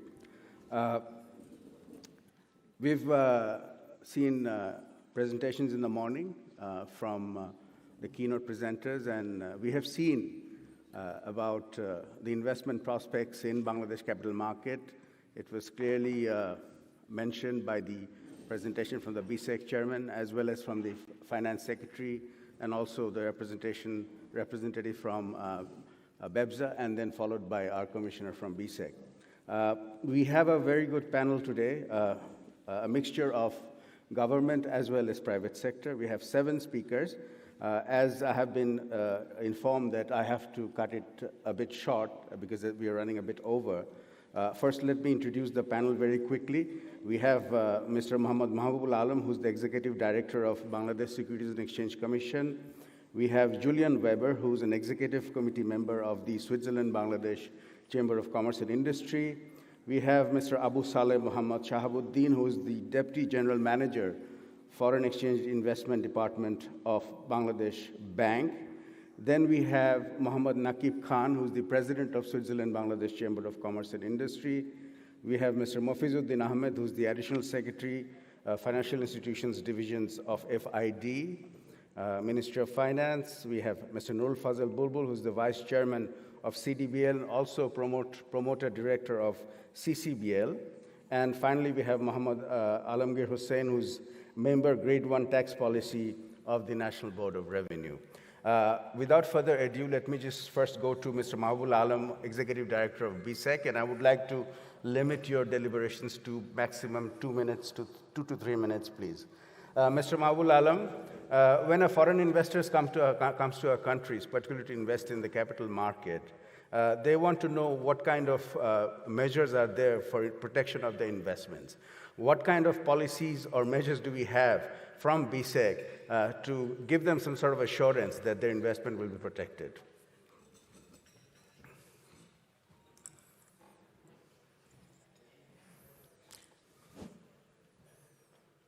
It should be on. Thank you, Mr. Asif.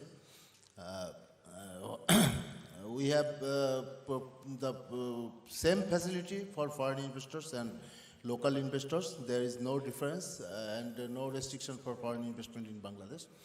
And as our previous speakers has already said, that repatriation, investment and repatriation are easy through NITA account in Bangladesh in case of portfolio investment. And in case of FDI, it's also easier. And the foreign investors, the Bangladesh Securities and Exchange Commission is trying to make ease the foreign investment process. We have already introduced the online BO account, and we talk to banks to open, to introduce the online NITA account opening system as well. Our Commissioner, Mr. Samsuddin Ahmed, has already shown the online BO account opening procedure. It is available, and anybody can open an online BO account from anywhere in the world. Thank you. Thank you, Mr. Malooks. From your deliberation, it seems like BSEC is quite ready to handle the investment potentials that we are seeking from our foreign investors. So thank you very much for your kind deliberation. Now I would like to move on to, that was from the public sector, Mr. Mahbul Alam's deliberation. Now, private sector perspective, I want to go to Julian Weber, who's an Executive Council member of SBCCI. Julian, as a perspective, we want to hear from you a perspective of a Swiss national who's in Bangladesh. I know that you've been there for a while. And what do you see in terms of the prospects of investment in particularly our Bangladesh capital market? Briefly, 2 to 2.5 minutes. Thank you. Thank you very much, sir. So, yes, I mean, I've been in Bangladesh for the last 10 years, and I've seen the market develop.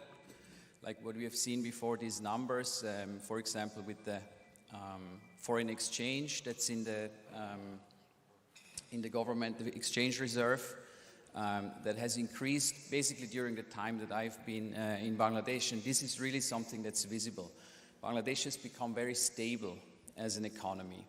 For us, on the one side, it's a direct investment. For indirect investment, our business that we operate, export business in IT, that's doing fantastic. We have 40% revenue growth year on year. It's export, of course, so it's the key is really to find good talent, very strong resources in Bangladesh.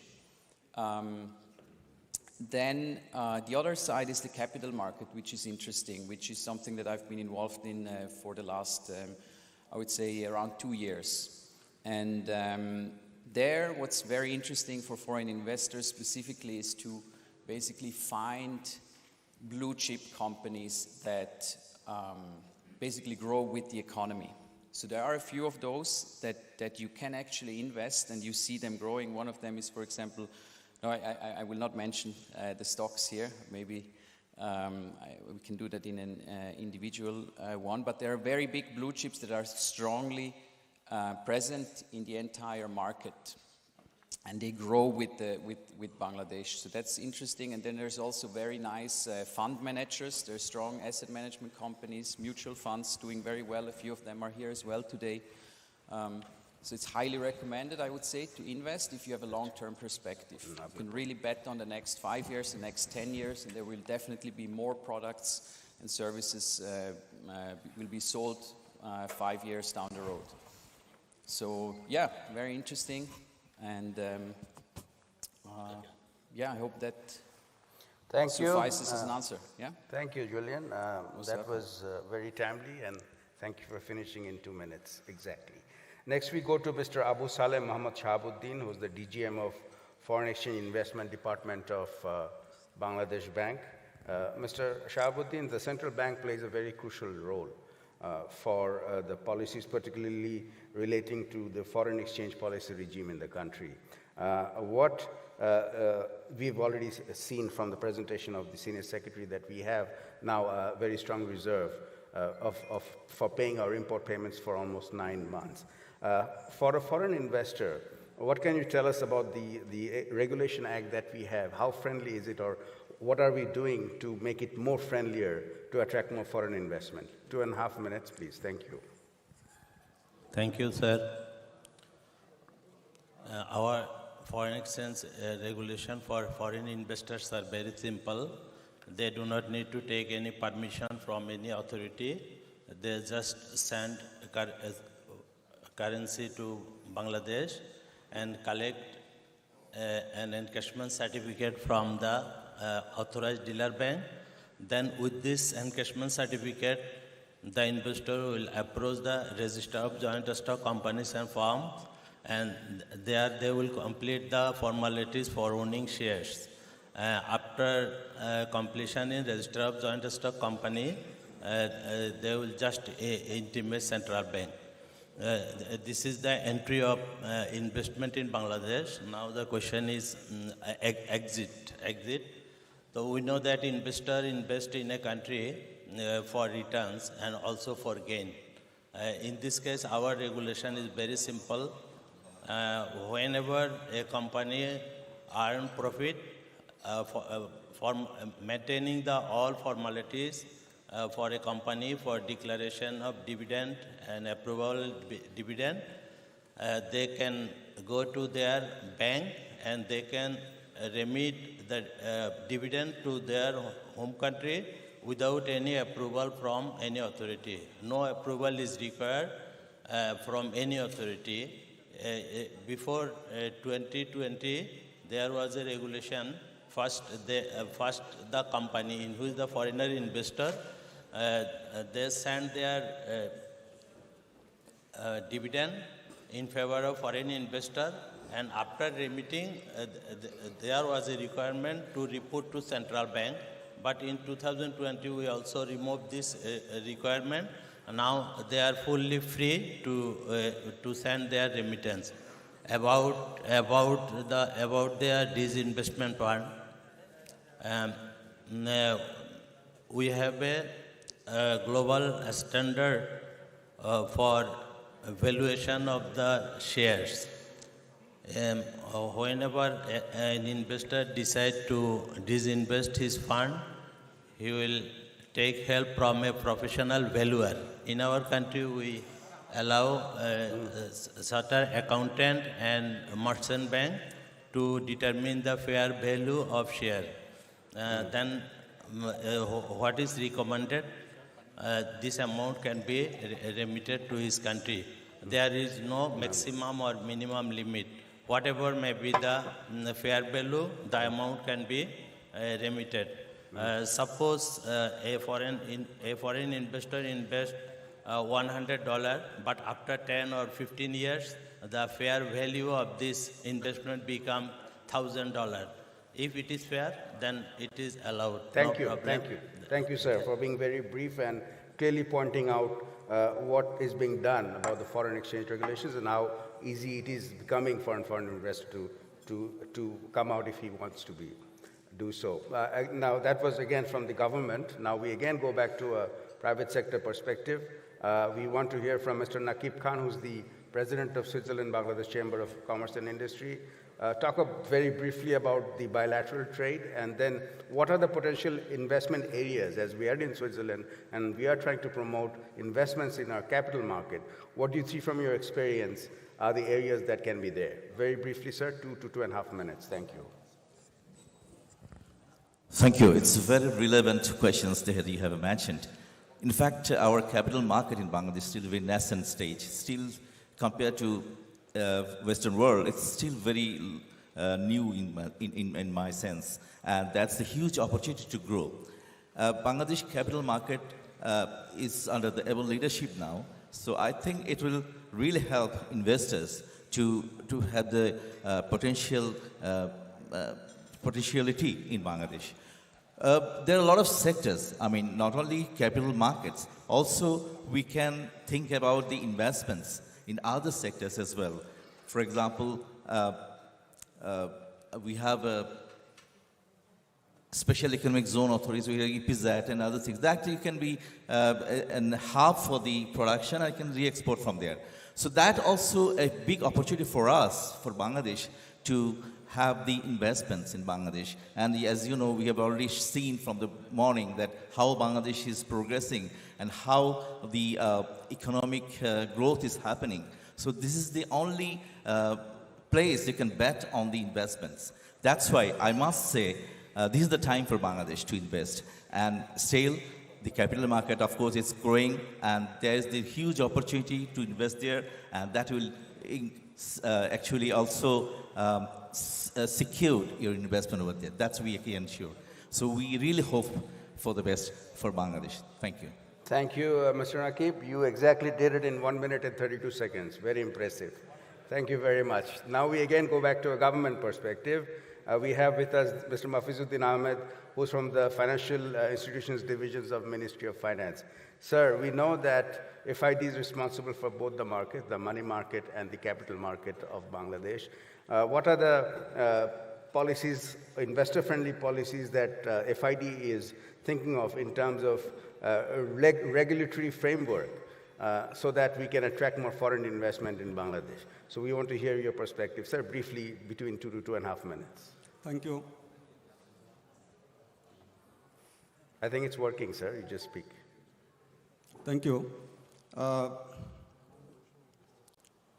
Actually, we know that I'm working in Financial Institution Division under the Ministry of Finance, and we have 4 regulators for which we are working. That is the Central Bank, Bangladesh Bank, Bangladesh Securities and Exchange Commission, IDRA, that is the regulator of the insurance in our country, insurance in our country, and Microcredit Regulatory Authority. Actually, what is our basic function? That is that if there is any coordination problem or if there is any policy-related problem, then we try to coordinate among these organizations. Besides this, you know that there's a lot of rules and regulation in our country in relation to investment and regulations. So at present, we are working with 15 acts. Okay. Some acts are existing in our country and some are new. What we are doing, that is, we are reforming the existing laws and rules so that it can be congenial to the local investors and as well as the foreign investors. So these are our ongoing projects we are dealing with. I hope that if we can implement or reform all these rules and regulations, then there will be a very nice environment for local investment as well as the foreign investors. Actually, we are trying to go from the bank-based investment to equity and bond-based investment. So, you know that maybe today we are going to sign a MOU with Swiss Construct. Yes, for 4 o'clock, yes. With Credit Suisse, yes. For bond. So these are things which we are carrying out. Excellent. Thank excellent. you so much. Thank you very much. Wonderful. Then again, we get back to a private sector leader who's been involved with capital market also for very many years, Mr. Nurul Fazal Bulbul. Mr. Bulbul, my question to you is that you represent CDBL. You're the vice chairman of CDBL, an intermediary of Bangladesh capital market. What has these intermediaries like CDBL and CCBL, you're the promoter director. What have they done in terms of advancement of technology so that we can keep up with the modern world and also make Bangladesh capital market a very attractive investment destination? Thank you very much. 2.5 minutes. Thank you, sir. This question is so big, answer will be so small. So don't take it otherwise. You know, our CDS, only CDS of this country, CDBL, was incorporated in 1999 Securities Act. And then it started on 2000 to 24th March. But it's operated in 24th January 2004, full speed. Under the leadership now, our chairman, Sheikh Kabir Hussain, and very caring and very brilliant board under the leadership of Securities Commission, Professor Shibli Rubaiyat and his team. You know, we are also the member of the, and also provider of the national agencies. You know, from 2003, we are acting also as a international securities national agencies, which is based on the European Union in Germany. We are and we are working on behalf of them. And we are also achieved ISO certificate. And our DC is very dynamic DC. And there is some problem 6 months before, but we have a good DR also as well. And we are establishing another DR outside Dhaka. And we have Tata Consultancy and HP from European Union. We have a security system and also our software, all these things. We have already more or less 3 million account holder, beneficiary account holder, and active more or less 2 million, but 3 million have EM. So this is a very dynamic and very custodian and reliable CDS of this country. People have a good faith on us, and we act last 20 years. Now, under the leadership of our present commission, we are also serving, you know, you are also part of this as a Chittagong Stock Exchange. Our shareholding is by 2 exchange, nationalized bank, private sector banks, 2 exchange, insurance sector, and other listed company. These are all the shareholding company, and government and all our, we have a falcon eyes on here, and very dynamic and very secured custodian CDBL. Thank you, Mr. Bulbul. I would also like to reiterate here that the vision of our Honorable Prime Minister for digital Bangladesh is key for every sector of the economy to embrace the modern technology that's very important for attracting investment and makes doing business very easy in Bangladesh. Our final panelist for today is from the government sector. We have Muhammad Alamgir Hussain, who's member grade 1 responsible for tax policy of the National Board of Revenue.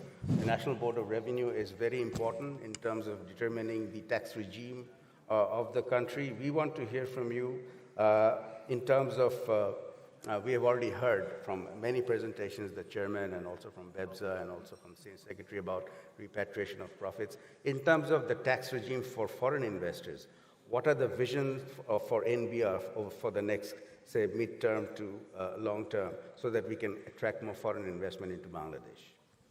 Thank you. Can you give them that assurance, sir? Okay, thank you, Mr. Asif.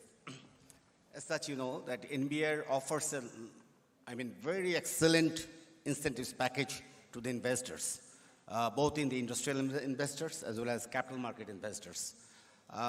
We have so many circulars, SROs, and laws. Wide range of incentives package for the investors. Just 2 of the package has been mentioned by our honorable speakers before, during the first presentation. One is the tax incentives for the capital market, and one issue was raised by the BEBJA, industries invested in BEBJA. But we have so many other industries. First of all, let me say something about the investors, foreign investors who are investing in the capital market. The capital gains for non-residents are totally tax exempted, subject to condition that capital gain is exempted in their, investors' countries.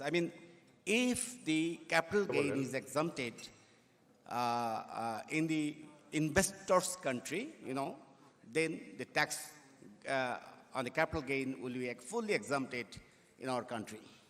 In addition to that, that the sponsorship, that other than the corporate investors, individual investors, for individual investors, tax exemption, they enjoy the 100% tax exemption on the capital gain. So, I should say it's a tax haven country for the capital market.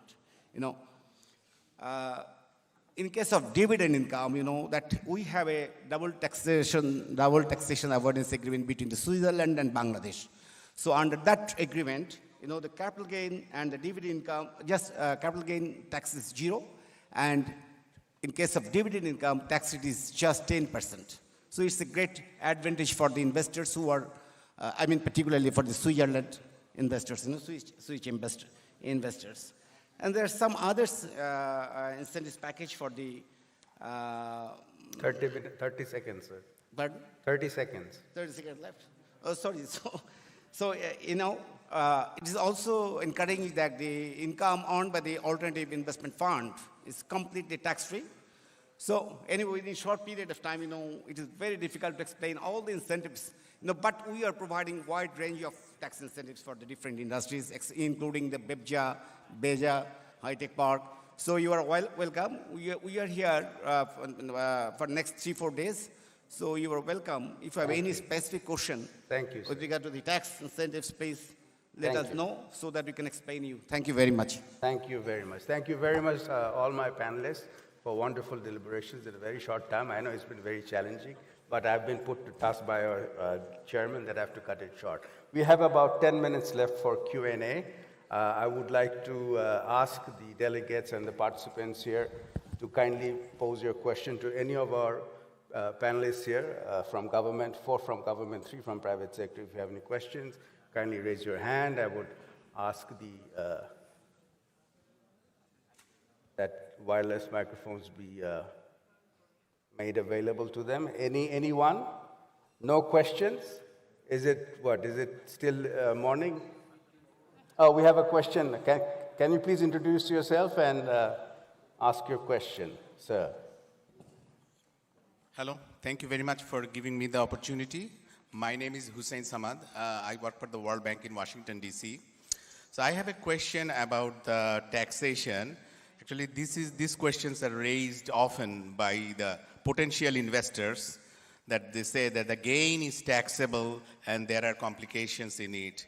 So what are the policies and steps in place which, if you could shed some light on it, that how that can be relieved and how that can be made easier for the foreign investors in investing in Bangladesh? Thank you. Mr. Alamgir Hussain.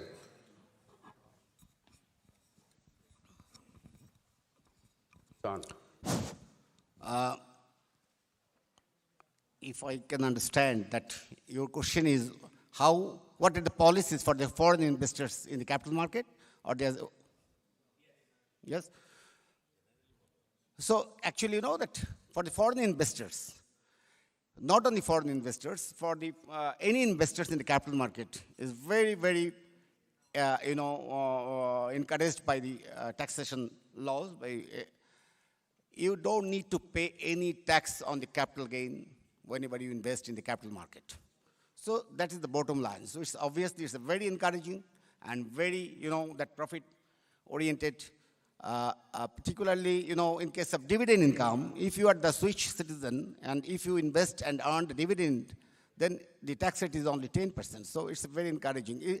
Otherwise, you can open BU account, NEET account through the process which mentioned in this, the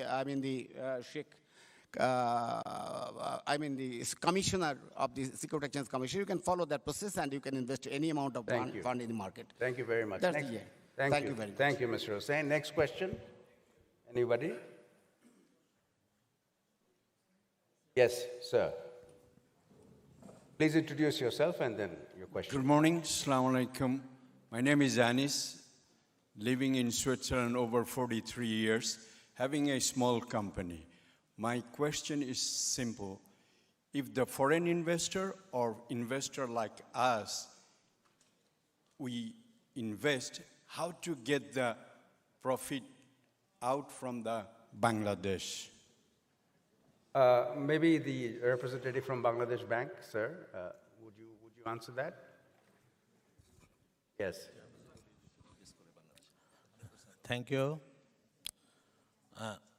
Investor may be two types. One may be a foreign direct investor and another may be a foreign portfolio investor. First rules for the foreign direct investor, you will close and prepare audited financial statement. Then you will complete the formalities for declaring and approving a dividend.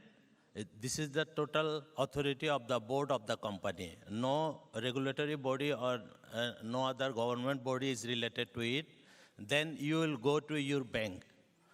Your bank means the company in which you invest, the company will go to your bank and they will request the bank to send this dividend in favor of the investor in his country.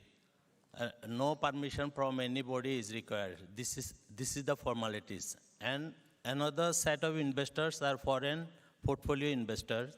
In the slide presentation, Professor Samsuddin sir presented that the foreign portfolio investors are required to open an NITA account, non-resident investor TACA account.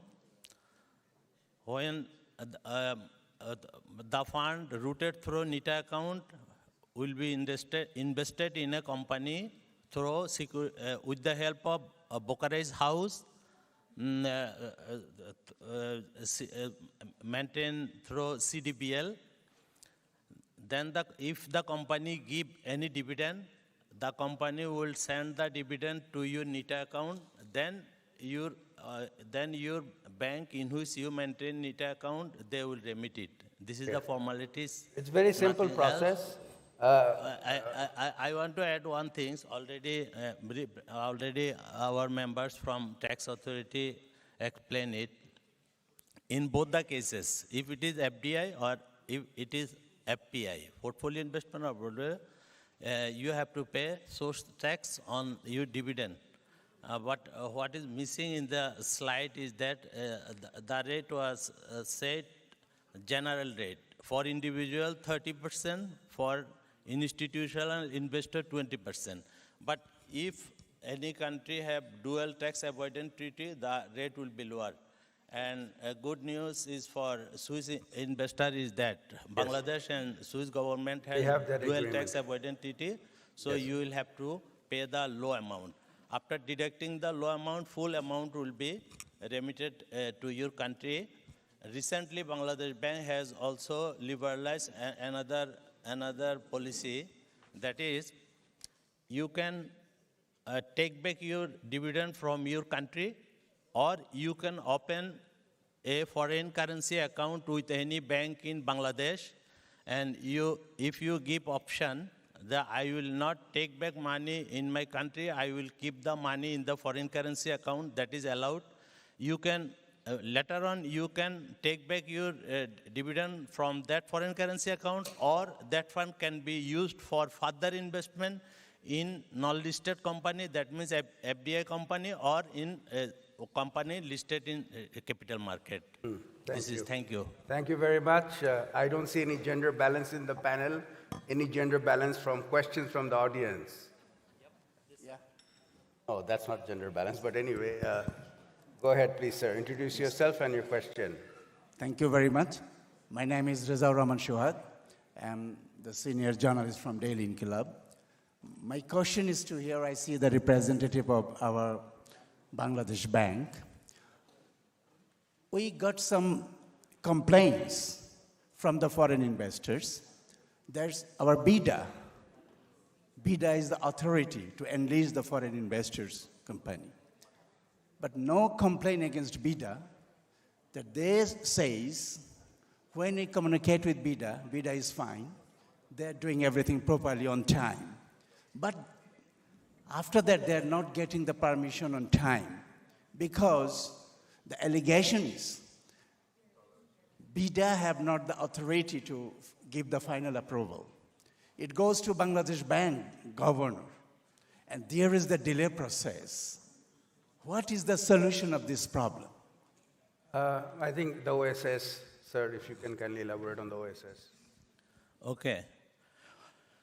Probably you raised the question about raising fund in debt form, because I explained in my earlier statement that there is no permission required for raising any equity from abroad. You can invest any amount. There is no maximum limit and no permission from anybody, even not BIDA or Bangladesh Investment Development Authority. Probably permission issues come because it may be fund raised from abroad in the form of debt. In this case, if any company have any foreign obligation for BMRE, not for short-term borrowing, for BMRE expansion or rehabilitation or other purposes, and if they have a foreign obligation, suppose the company is going for BMRE and they import machinery from abroad, so they have foreign obligation to make payment of the machinery. In that case, the company will be allowed to borrow fund from abroad, but prior permission of BIDA is required.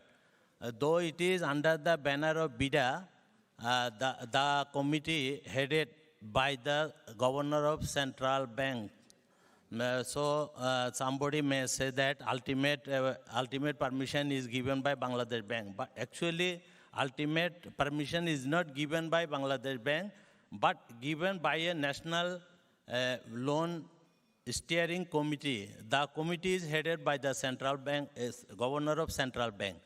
Now the BIDA arranged two meetings in a month so that the investor or the company do not face any hassle. After every 15 days, they convene meeting, and the formalities is very simple.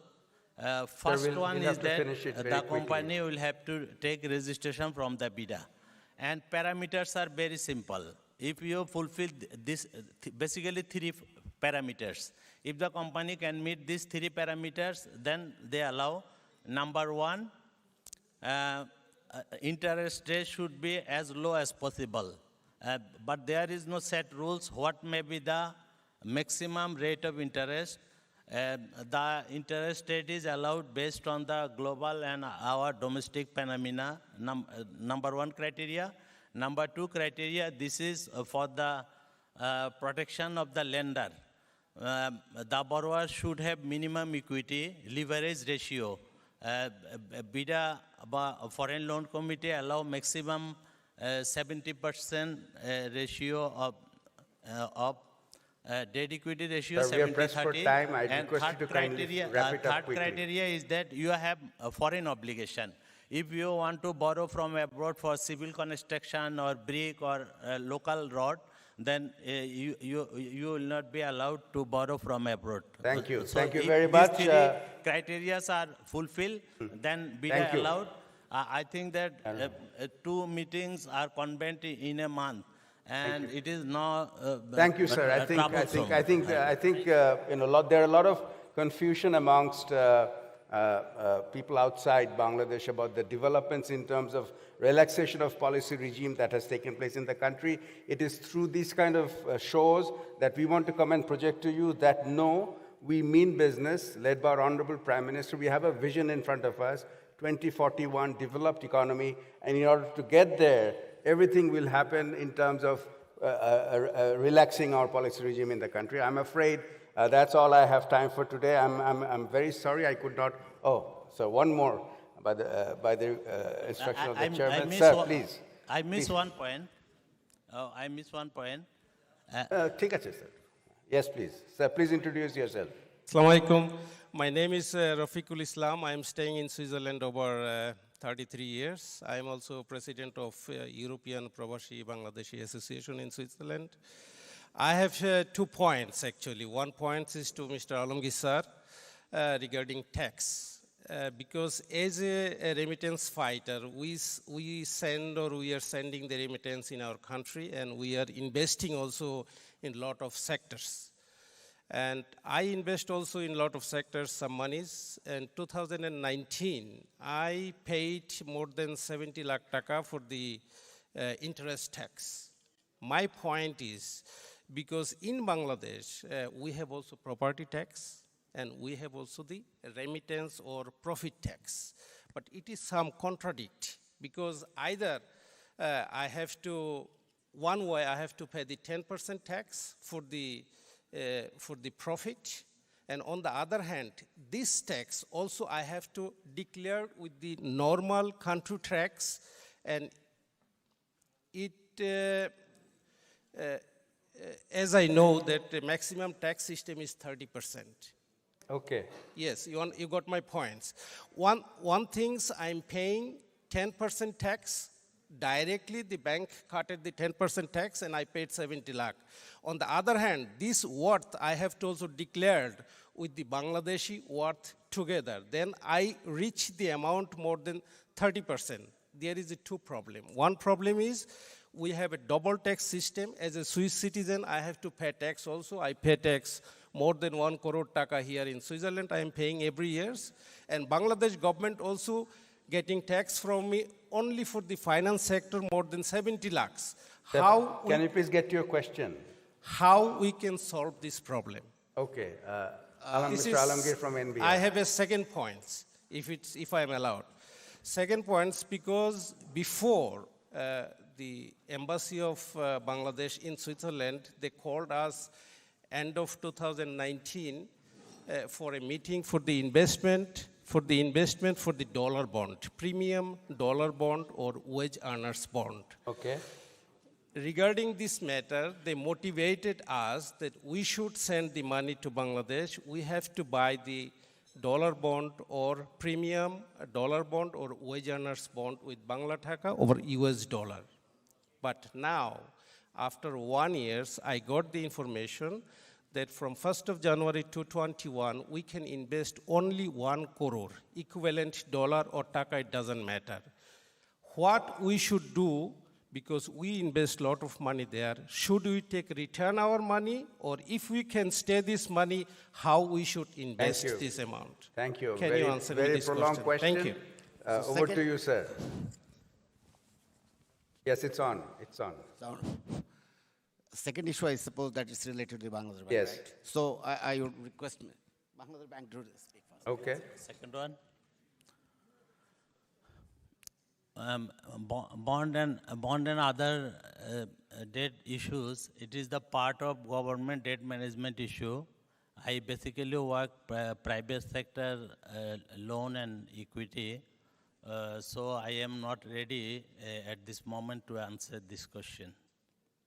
Who can answer this question? Maybe Mr. Alamgir. So with regard to the taxation, your concern is very much, has been taken. Well, I can explain you later on all the issues. 2019, we sent an application through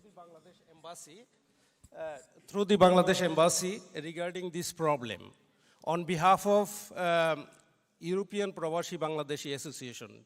Which body did you send it to, NBR or Bangladesh Bank? We have sent it to the Bangladesh embassy. They have to send it in the relevant persons or relevant authority. Well, today is end of 2021. Till now, we have no answer. Okay. So you send it to the Bangladesh embassy, right? So could you please send to the NBR directly to the through mail? And a concern, we are serious about your concern. Obviously, Bangladesh embassy has sent those documents to NBR, and NBR has reviewed. The officials of the NBR has reviewed those issues. But can you send your concern again to NBR directly? I mean, to member or to chairman, so that we can review those issues. Please do that. Okay, you have the member here. Thanks. You can exchange your cards, and like I said, we are here to solve problems. Thank you all very much. I'm afraid that's all I have time for. I thank all my panelists for your time. I thank all the delegates for your patience. And once again, we would like to end by saying that Bangladesh is moving forward Bangladesh is open for business. Thank you.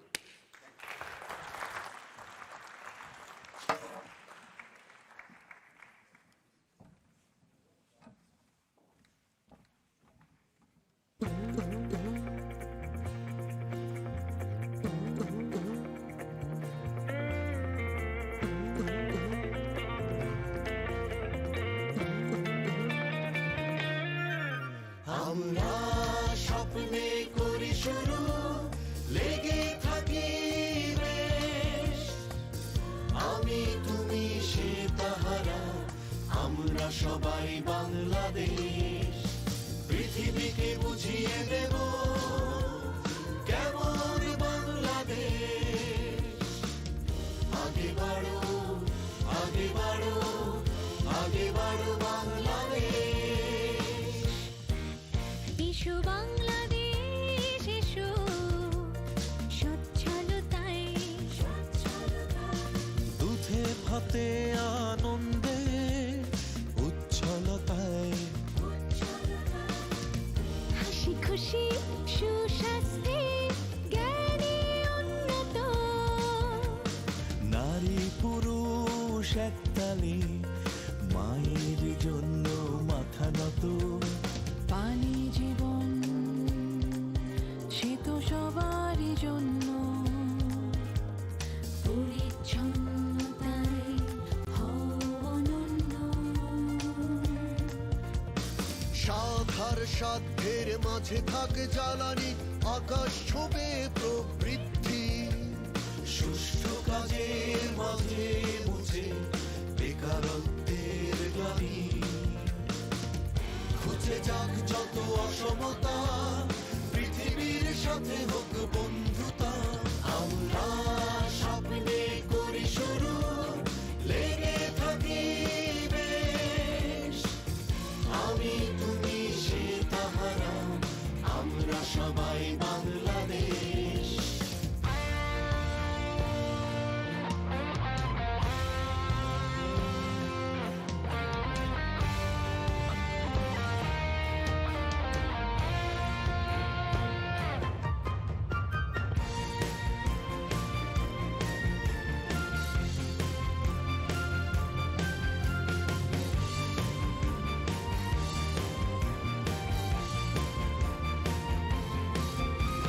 শিল্প অবকাঠামোয় আসুক উদ্ভাবনী জয় কমে আসুক বৈষম্যতা পিছিয়ে পড়ার ভয়ে লোকালয় শহরে আসুক আধুনিকতা উৎপাদনে চলো গড়ে অগ্রগামিতা পরিবেশকে রাখবো সবুজ সবাই ভালোবেসে সাগরের অফুরন্ত সম্পদে যেন অকল্যাণ না আসে মোর মাটি পাহাড় খাটি রাখবো টিকিয়ে শান্তির শুভ্র পায়রা সুবিচারে নেব সাজিয়ে খুঁজে যাক যত অসমতা পৃথিবীর সাথে হোক বন্ধুতা আমরা স্বপ্নে করি শুরু লেগে থাকি বেশ আমি তুমি সে তাহারা আমরা সবাই বাংলাদেশ পৃথিবীকে বুঝিয়ে দেব কেমন বাংলাদেশ আগে বাড়ো আগে বাড়ো আগে বাড়ো Bangladesh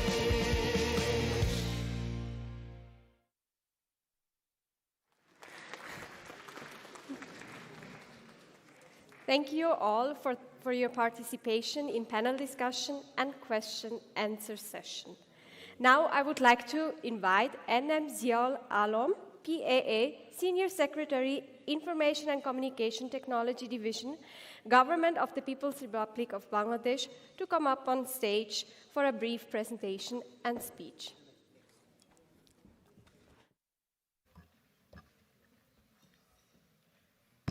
Thank you.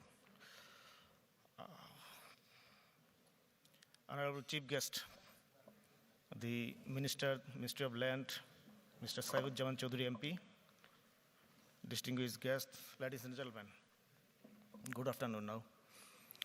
It is an honor and a great pleasure for me to be here with such a wide area of personals. And I must thank BSEC, BCCI, and Walton for arranging such a roadshow here. In this event, I'd like to share you a very brief and very simple delivery on how we are uplifting the digital Bangladesh, especially in the ICT sector. First of all, I'd like to remember with deep respect and honor the father of the nation, Bangamud Sheikh Mujibur Rahman, the greatest Bengali of all the time. Bangamud Sheikh Mujibur Rahman was a visionary leader who always emphasized on creating golden people of golden land above everything. He was very keen regarding the future generation, future of the country, as well as future of the world.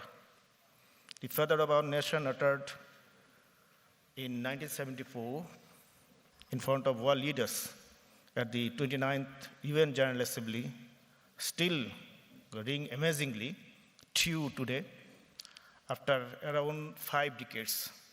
Bangamudhu said, I quote, "We'll look to a world where humanity is capable of great success in the era of astounding advance in science and technology. By the equitable distribution of all the resources and technical knowledge of the world, the door to such welfare will be open, where every person will have the minimum guarantee of a happy and respectable life," unquote.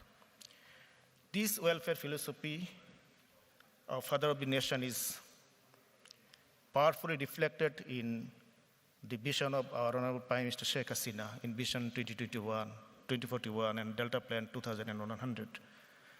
Again, the concept of digital Bangladesh is enshrined in all the visions, which has led to a remarkable progress under the able and very efficient leadership and guidance of our Honorable ICT Advisor, Mr. Shoji Wajed Joy, the architect of digital Bangladesh. The ICT sector is one of the fastest growing sector, and Bangladesh recognized it as a major trust sector and the main driver of digital Bangladesh vision.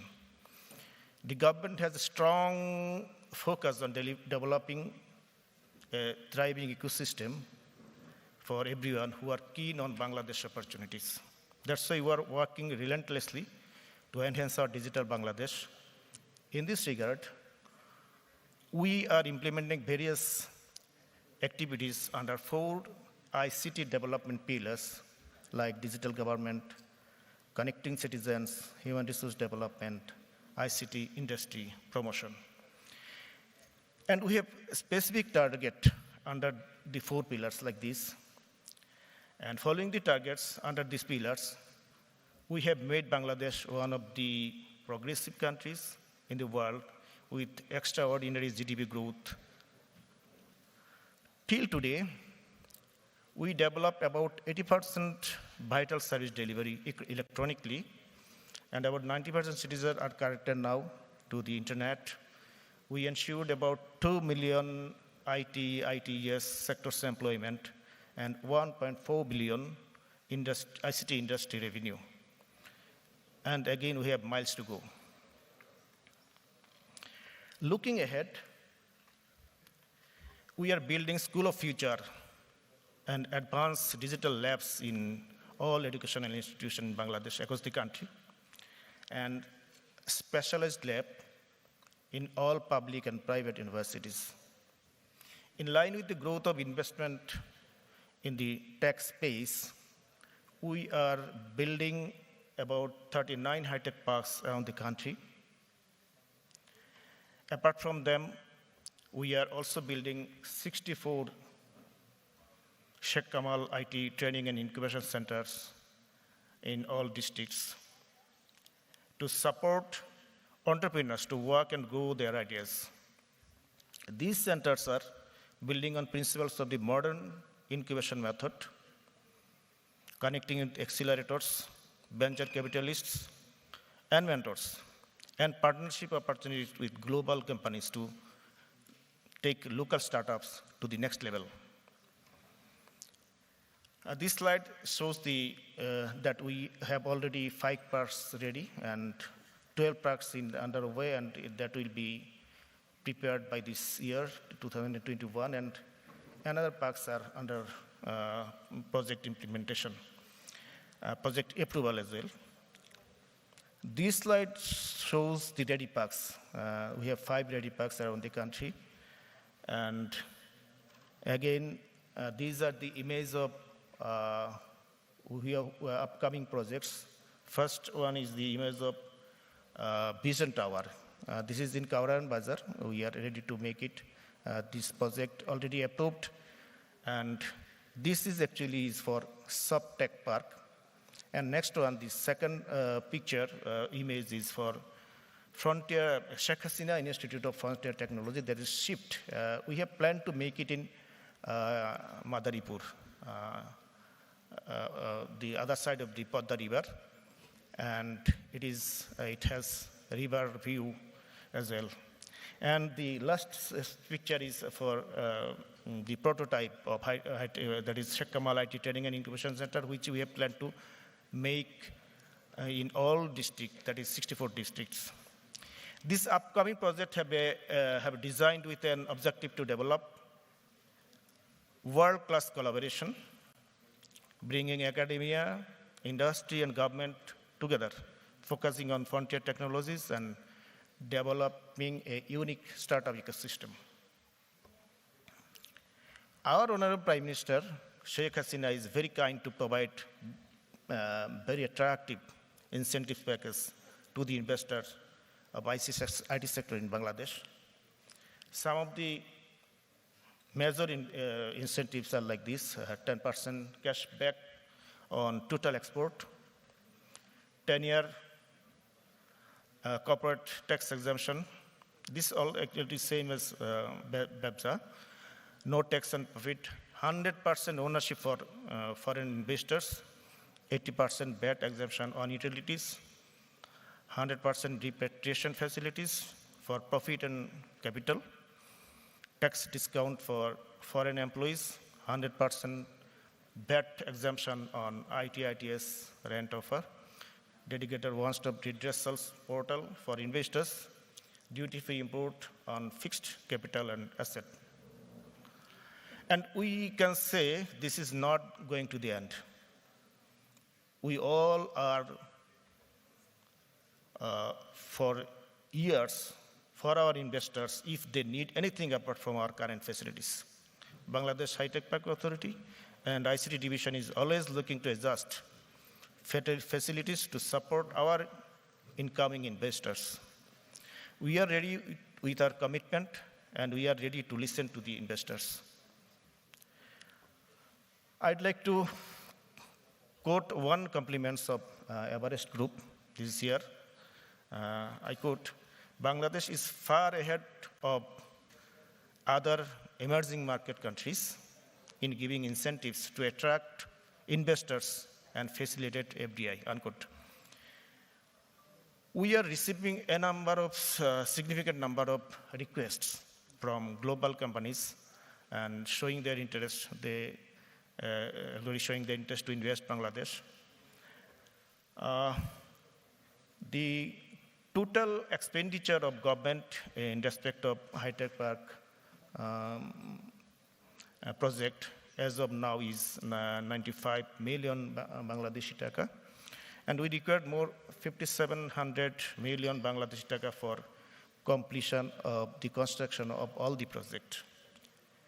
And total direct revenue earned by Bangladesh High-Tech Park Authority till today is 449 million Bangladeshi taka, and we expect to target the private investment within 2025 about 40,000 million Bangladeshi taka. at present, 160 industry corporate companies hosted in Bangladesh high-tech park growth facilities, and about 2,079 career or job opportunities created in high-tech park, and about 143 startups teams facilitated with co-working space in high-tech park. Over the few first years, Bangladesh is achieving phenomenal growth in with startups. Our startups are growing beyond our border and expanding to many countries, as they are playing a crucial role in addressing the market needs.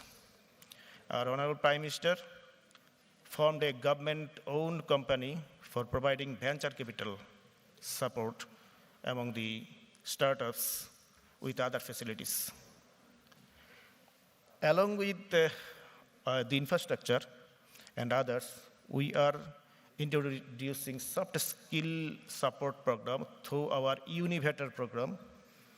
We formed an Univator platform connecting aspiring entrepreneurs with our digital incubation centers from the very beginning of their ideation at the university level. Right now, we are working to divert the investments into the local and global perspective by addressing the capacity, development of local support industry, and global assembling and manufacturing assistance.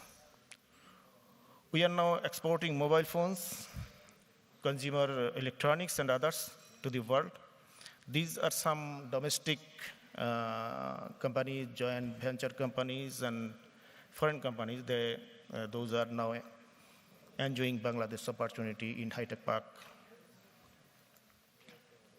Now, Bangladesh high-tech park is providing support on policy, technology adoption, employee full skill of facilities throughout their investment journey in the high-tech park ecosystem. At present, the picking up sectors so far are fintech, travel tech, IoT integration, mobile handset and consumer electronics manufacturing and assembling, e-waste management, semiconductor and chip design and manufacturing, battery tech, and FPV and electronic vehicle manufacturing, software development, and industry automation. To keep up the rapid technological change, we have strategies to prepare skill for the fourth industrial revolution in place. With the huge demographic dividend and the power of the youths that's driving the transformation of our digital Bangladesh, we are confident to reach our target in time. We are determined to build a self-sustainable digital Bangladesh, but not self-centered one. We believe in the power of cooperation, we believe in the power of collaboration, and we believe in the power of partnership. Let us work together with the Bangladesh opportunities to build a better world for our future generation. And please invest Bangladesh high-tech park. Find your fortune. Thank you all. Thank you.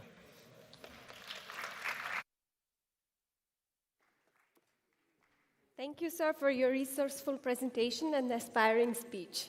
Ladies and gentlemen, allow me to welcome Her Excellency Nathalie Chouard, Ambassador of Switzerland to Bangladesh, to come up on the stage and enlighten us with her thoughts on the roadshow and the prospects of Bangladesh.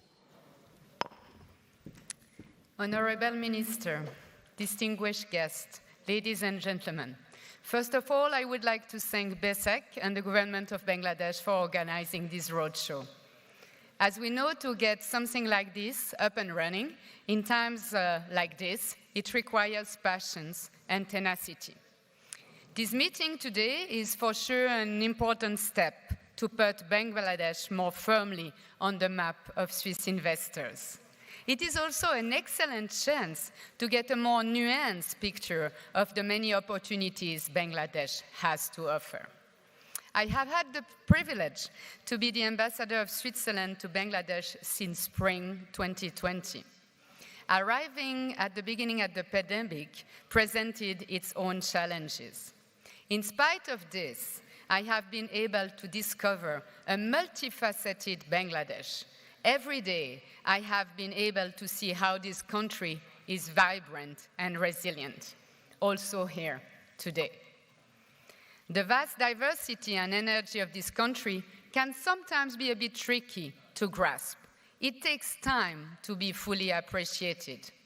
To some extent, it is still true for me after having spent more than a year here. And it is certainly the case for someone observing Bangladesh from faraway Switzerland.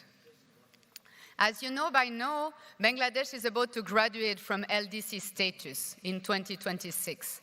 This is an important milestone in Bangladesh's 50-year young history.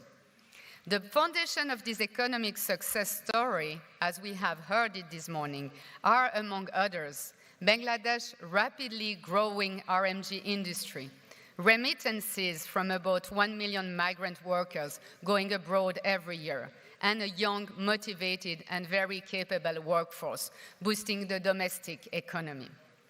And while it was a little bit less visible today on stage, half of the population are actually women.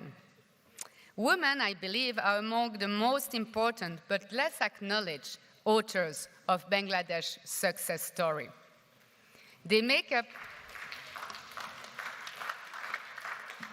Women make up the vast majority of the workforce in the export sectors. Many of them migrate abroad to support their families and communities. And the ones who stay behind form the backbone of the domestic economy.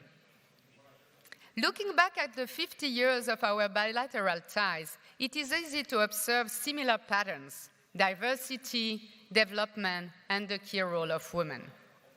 In the early days, Switzerland focused on humanitarian aid before moving to a broad development cooperation. Trade and investment have gradually become more significant, as well as our political cooperation and cultural exchanges. The upcoming LDC graduation forms, together with the 2030 Agenda for Sustainable Development that we saw earlier, the cornerstone of our engagement in Bangladesh over the coming years.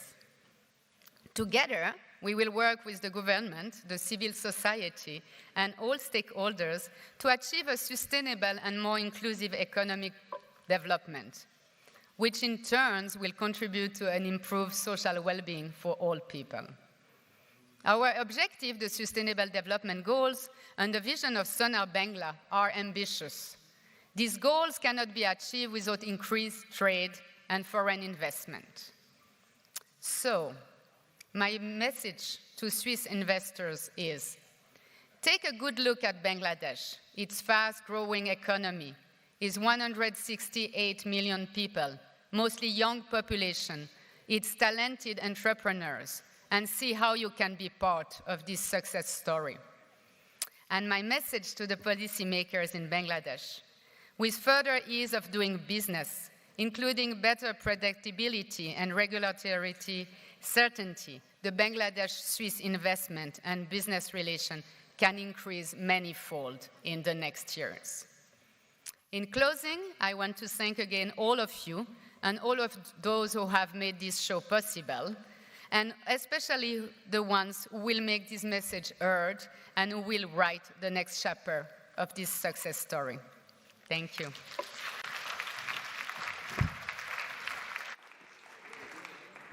Thank you, Excellency, for your encouraging opinions and wishes on this roadshow and the future of Bangladesh. Distinguished guests, now I would like to invite the chief guest of our today's summit, Honorable Ministry of Land, Government of the People's Republic of Bangladesh, Mr. Saifuzzaman Chowdhury, MP, to come up on stage and share his views with us through his speech.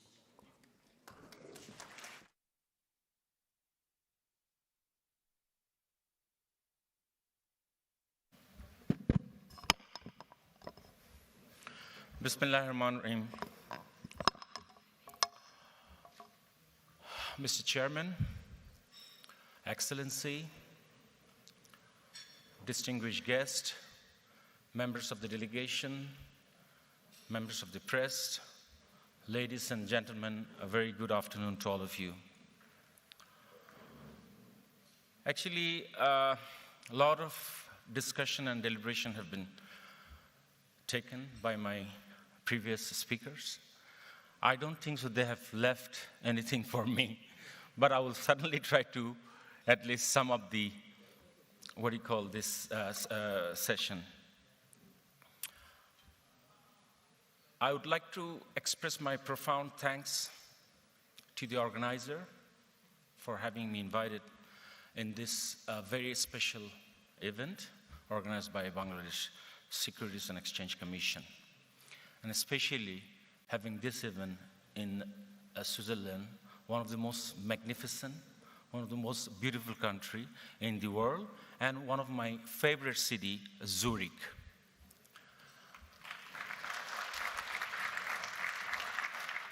You know, there was a time from Bangladesh, those who used to organize this sort of roadshow, it was really difficult for them to sell Bangladesh, to promote Bangladesh. I'm saying once upon a time, so not, obviously not this current situation. Because, you know, they had to make a lot of things. They have to promote Bangladesh so that it looks good. And they can sell properly. Due to its, obviously the reason was due to lack of infrastructure, due to lack of policy reform and guidelines. But today, this is no longer the case. I can assure you, the investors who are attending this event. Obviously, I will not say for the sake of saying, and I will try to come up with facts and figures. I think a lot of figures have already been demonstrated, and by now, you understood what is today's Bangladesh. I'd like to quote recent, by IMF, recent report. In October 2020, Bangladesh was the top 5 resilient economy in the world. I repeat, top 5 resilient economy in the world. But if you ask me, obviously I'm thrilled. Obviously I'm excited to, heard that report. But you know what? That's not the first time. Let me tell you what I have heard before, long before this pandemic. There was a great recession in the year 2007, 8, and 9. I'm sure those who are attending here, they do remember about this, great recession, which was about to turn to a Great Depression. But unfortunately, I would not say unfortunately, fortunately, we've been blessed. We have narrowly averted that Great Depression. Anyways, what I was trying to say, during that period, I was the president of the Chittagong Chamber of Commerce and Industry. Actually, in my personal life, I'm a businessman, though recently Honorable Prime Minister has been kind enough to promote me as a Minister of Bangladesh, but this is not my bread and butter. So in my private life, I'm a pure businessman. So basically, I grew up with this robust economic growth. I have experience. I've gone through with this pace. Anyways, what I was trying to say is that, and one day, the World Bank representative to Bangladesh had called on me. You know Chittagong, I think those who doesn't know Chittagong is one of the most important city in Bangladesh. It's the largest port city of Bangladesh. It's the gateway of the economy. So, and obviously Chittagong Chamber plays a very vital role in our economy. So one day she had called on me, and we had a lot of bilateral discussion. At one point, she has asked me that, Mr. President, can you tell me one thing? During this recession period, what is your forecast about the growth of Bangladesh? Next forecast about the, GDP growth of Bangladesh. Instead of instantly replying her question, I have asked her, I said, what is your forecast? Well, she said, well, I think it's gonna dip below 5. It's, I said, what exactly? She said, probably 4, I don't think so that's gonna exceed 4%. I said, listen, I completely disagree with you. She said, how come? So let me tell you why. If you look at the economy of Bangladesh, it's been growing, and it has been showing quite resiliency. So in this recession, read my lips, take my word, our economy, our GDP growth will never dip below 5%. If you ask me precisely, I'll tell you that it's gonna be like between 5 to 5.5%. Thank God I was right. And when the next forecast released, it was around like 5.5%. So it has been showing quite a resiliency. Under any changed circumstances, I don't know, somehow we can float. Our entrepreneurs, they're a fighter. The growth, what you see in today's Bangladesh is led by private sector. I'm very pleased to say that I belong to that group. So the growth, what we have been experiencing is, it's been a private sector led growth. I'm not undermining the government. It's due to government's proper policy, due to government's proper reform, due to government's proper infrastructure. We know this private sector have been able to grow. And amongst the population, our youth group is almost 27%, if I'm not wrong. So they are the driving force. That's why we have been blessed, I would say, with this robust growth. The country, prior to this pandemic, our economy was thriving. I'm not just saying just for the sake of saying. This is the true story. I don't know whether you would believe it or not. Prior to this pandemic, our economy was thriving. But obviously, due to this pandemic, we had to, take the hit. But it wasn't as that bad as we expected. Because, our leader, the Honorable Prime Minister Sheikh Hasina, who has a vision and mission, under her leadership, somehow, in this pandemic situation, we've been able to navigate this situation. And since we have good, smart people in the administration, quite knowledgeable people in the administration, we have a very dynamic cabinet. Because of this, I guess, we have been really doing good. Even in this pandemic, as I have just said a while ago, the report by the IMF saying that it's a top 5 resilient economy. So this is the story of Bangladesh. This is what, this country has become a happening country. This is no longer a old Bangladesh. Obviously, our father of the nation, we have been liberated, it's been over 50 years now. And that was the vision of our, our father of the nation. A country with fortune, a country with a lot of hopes and future. And today, under the leadership of Prime Minister Sheikh Hasina, we have been able to bring Bangladesh to a certain level. We can feel proud that, yes, this has been a very happening country.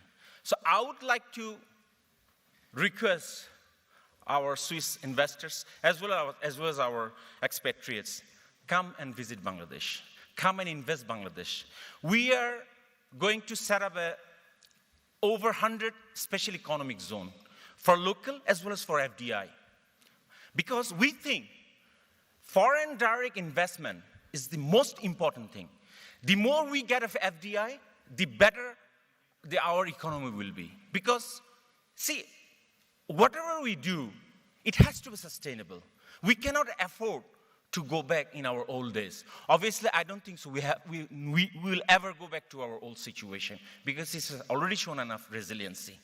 And I'm sure we can compete. As you know, Bangladesh has been graduated from LDC to developed country. And our focus by 2041 to graduate from developing country to a developed nation. This is what our vision, this is what our leaders' vision is. I'm sure with concerted effort, we'll be able to achieve that. I don't think it's a rocket science. We have already achieved to a certain level. So this is the high time to invest Bangladesh. And I again would like to thank Securities and Exchange Commission, especially the chairman, one of the most dynamic chairmen, to invest in our capital market. I know many of you might think that usually, that's a very normal case. Usually,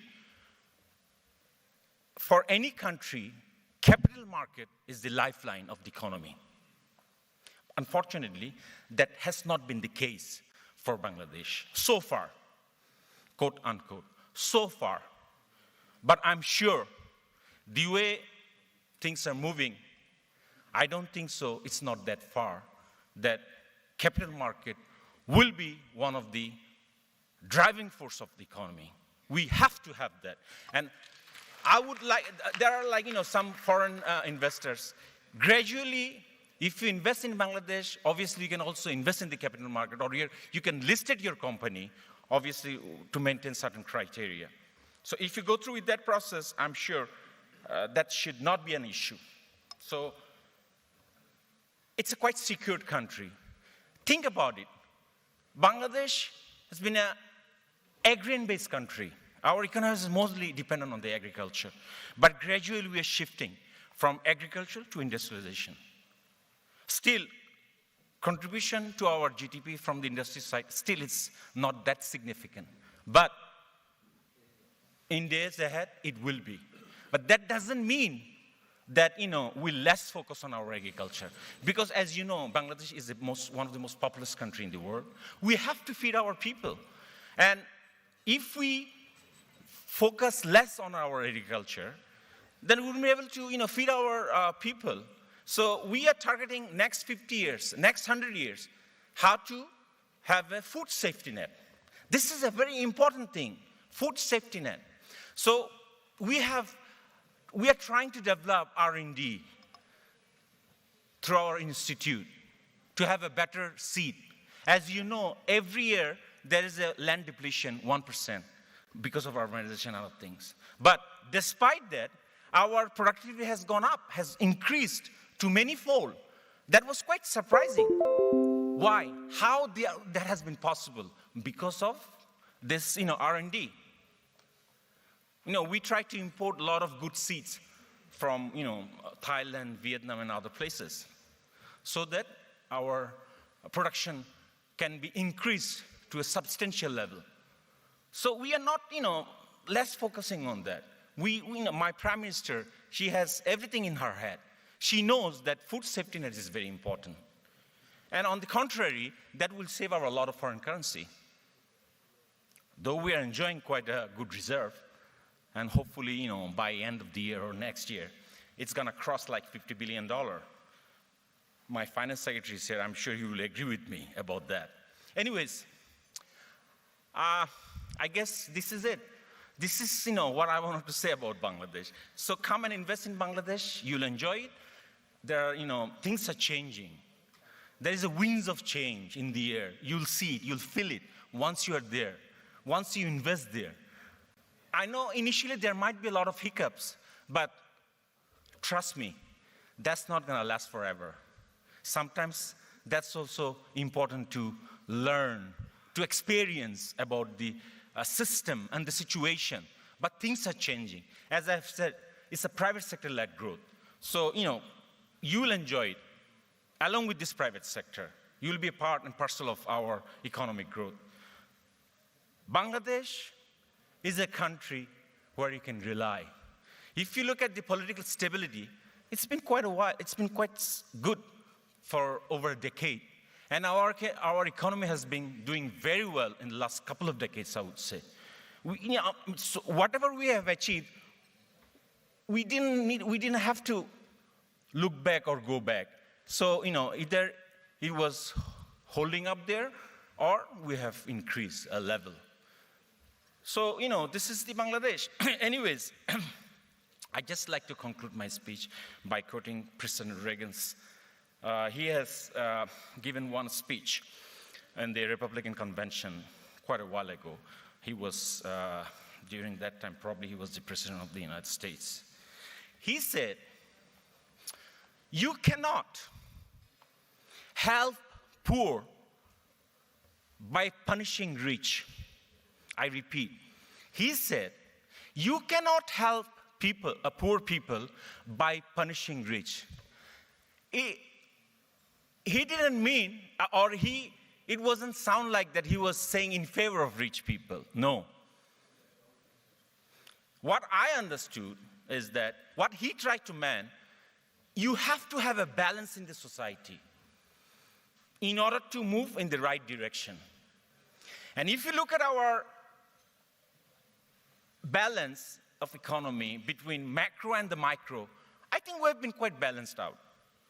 And we are heading towards the right direction. I think this is it. It's been really honor for me again. Thank you very much. Long live Swiss-Bangladesh friendship. Good day.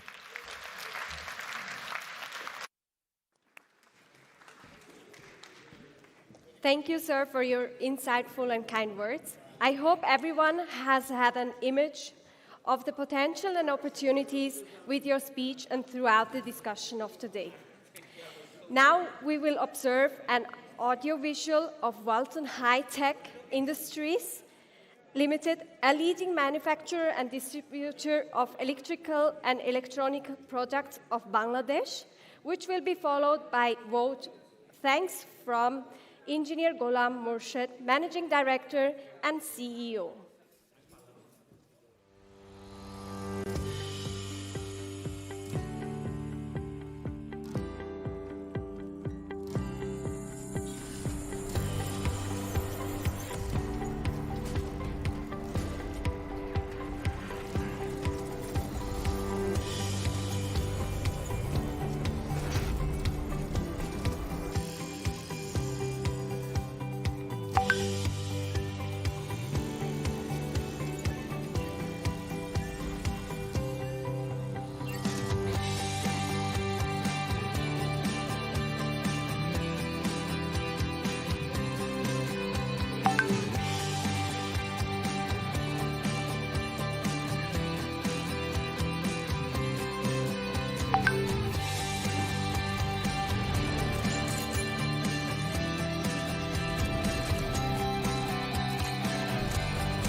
Walton, name of a brand, name of trust.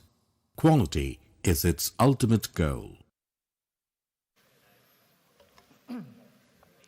Honorable Minister, Mr. Bland, Government of the People's Republic of Bangladesh, Honorable Chairman, Bangladesh Securities Exchange and Commission, Honorable Senior Secretaries, media personnel, all the revered guests and accolades, very good afternoon. I'd like to convey my profound thanks on behalf of Walton family to all the invitees here who made this event very meaningful and successful. Actually, it's a pleasure that we are celebrating 50 years. It's a golden jubilee of our independence. And also the birth centenary of the forefather of the father of our nation. He is none other than Bangabandhu Sheikh Mujibur Rahman. Once he dreamed the Sonar Bangla and the economic emancipation, which is fully related of this event. The name is the Rise of Bengal Tigers. And the dream is being transferred and the fruition by his daughter, the laudable leader, HPM Sheikh Hasina. We are aligned with the vision of our government. 2 days earlier, we have listened all the aspects and the topics is being discussed. If I can summarize, these bullet points are development of GDP, poverty alleviation, life expectancy, literacy, women empowerment, forex reserve, financial inclusion, stability of capital market, stability of political infrastructure, and the policies. And just because of the development of the infrastructure of policies, now Walton is being the global brand. The dreams of 5 brothers is now the brand of Bangladesh. Make this sector as a local conglomerate, which is the biggest electronics giant in Bangladesh. And now we are exporting more than 40 countries.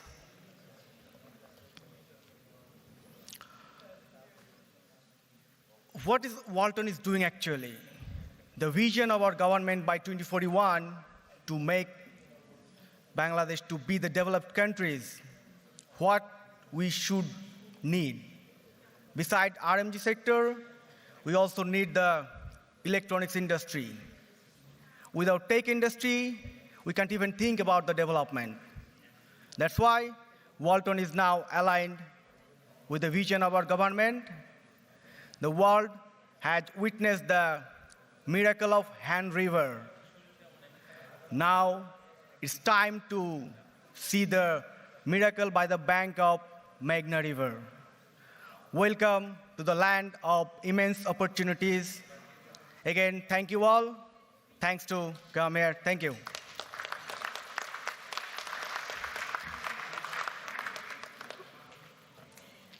Thank you, Engineer Gholam Murshid, for your beautiful vote of thanks and remarks to conclude today's session. Ladies and gentlemen, now I would like to invite you all to join us at the table for lunch. Please follow outside the signage. Thank you so much. Vielen herzlichen Dank. Dhonnobad shobaike.